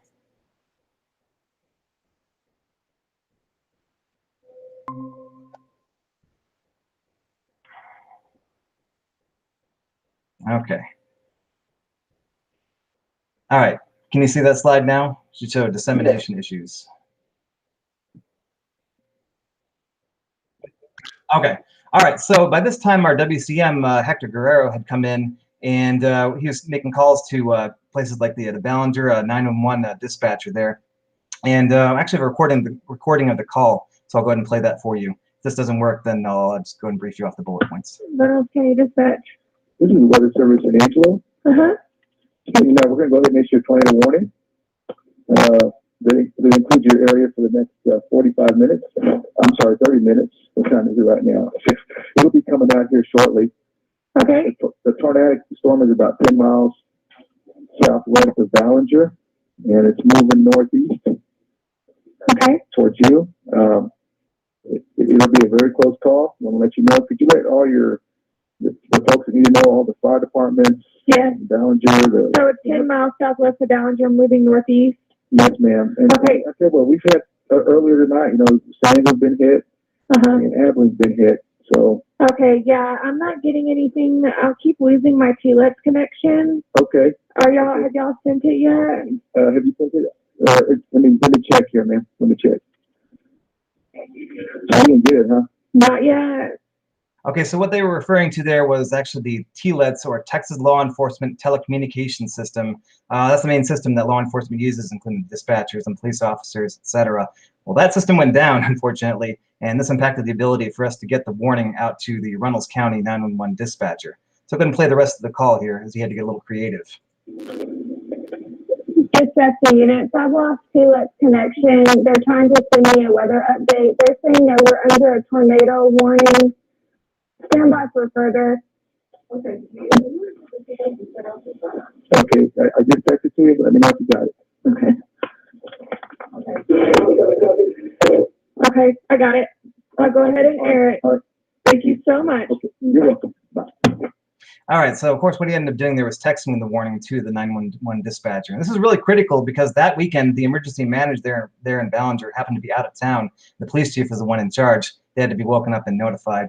And luckily that was able to occur with about 30 minutes of lead time. So a great example of remote DSS here from our office.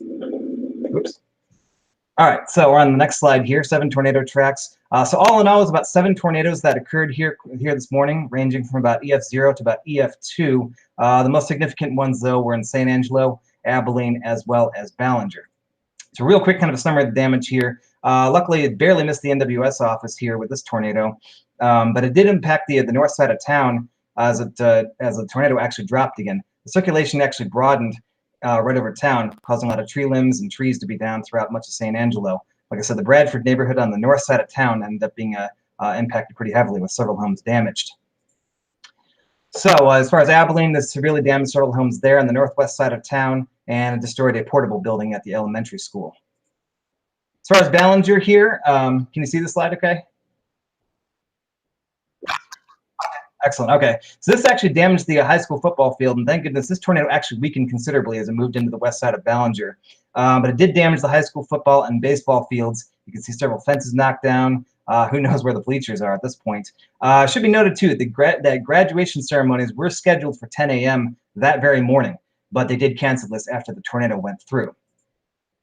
So as far as dissemination issues, on top of all the other challenges we had, and this is by just total coincidence, but about 2 months before this event, the city of San Angelo decided to decommission their tornado siren system in favor of this new iPause system, which is send out reverse 911 calls, cell phone messages, and messages over the internet and TV, etc.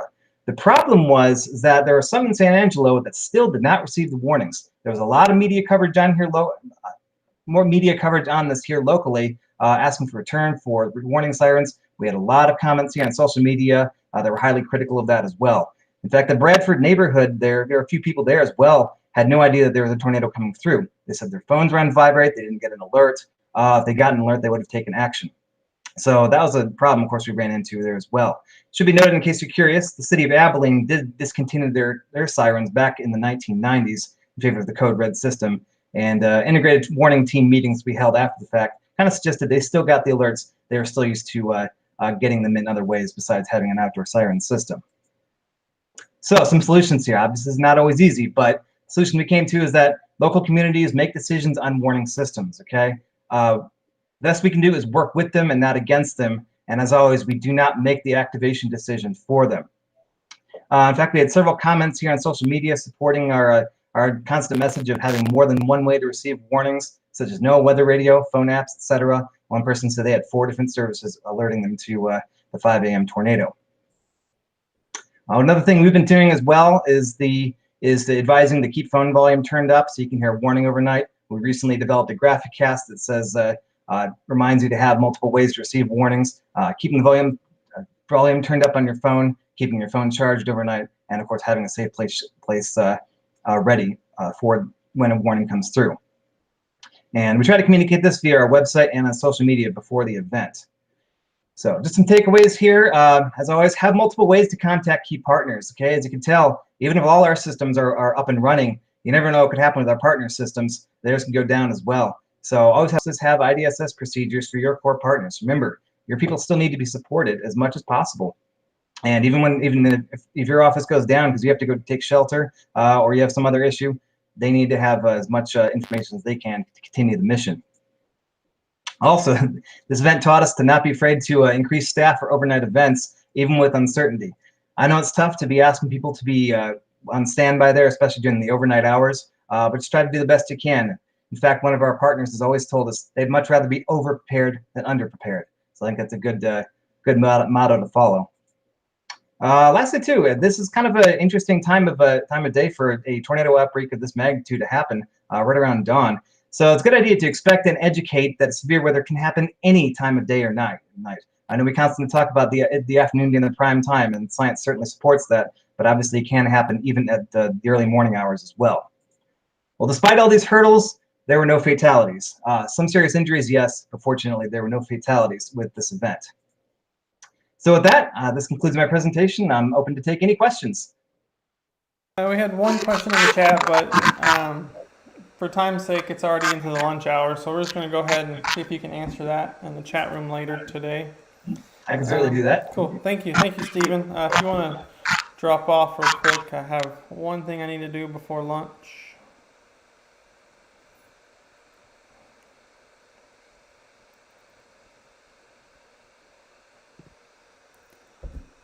All right, real quick, we wanted to present a few more plaques to a few people who did a lot of work for this conference, especially with it being postponed and then transitioned to a virtual conference.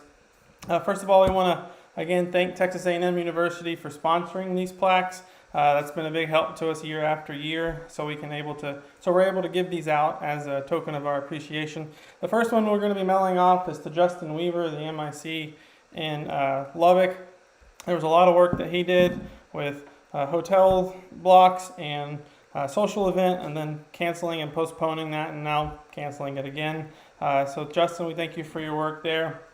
Dr. Brian Ansel with Texas Tech University probably spent hours and hours with the university getting things set up for us, and then postponing that, and then canceling that, and hopefully getting that set up again for spring 2022.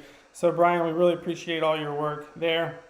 And the last one we'll be mailing is to Ted Ryan, the Sioux in Fort Worth. Ted did help me a lot with the program, the initial program, reading the abstracts, putting it together, and then once we postponed it and then transitioned to a virtual conference, we had to revamp the whole program for the virtual conference. So those will be out in the mail. We thank those three for their work. They're going above and beyond in their work helping the conference. So with that, we'll go to lunch. We'll be back at 1 o'clock with another keynote, Bill Bunting from the Storm Prediction Center, with our severe weather keynote. We'll see y'all in a little bit. Oh, real quick, it will be on a new stream again. We're going to end this stream, so go back to our YouTube channel for that new stream and click on that new link. I'll start the stream about 12:50. Have a good lunch.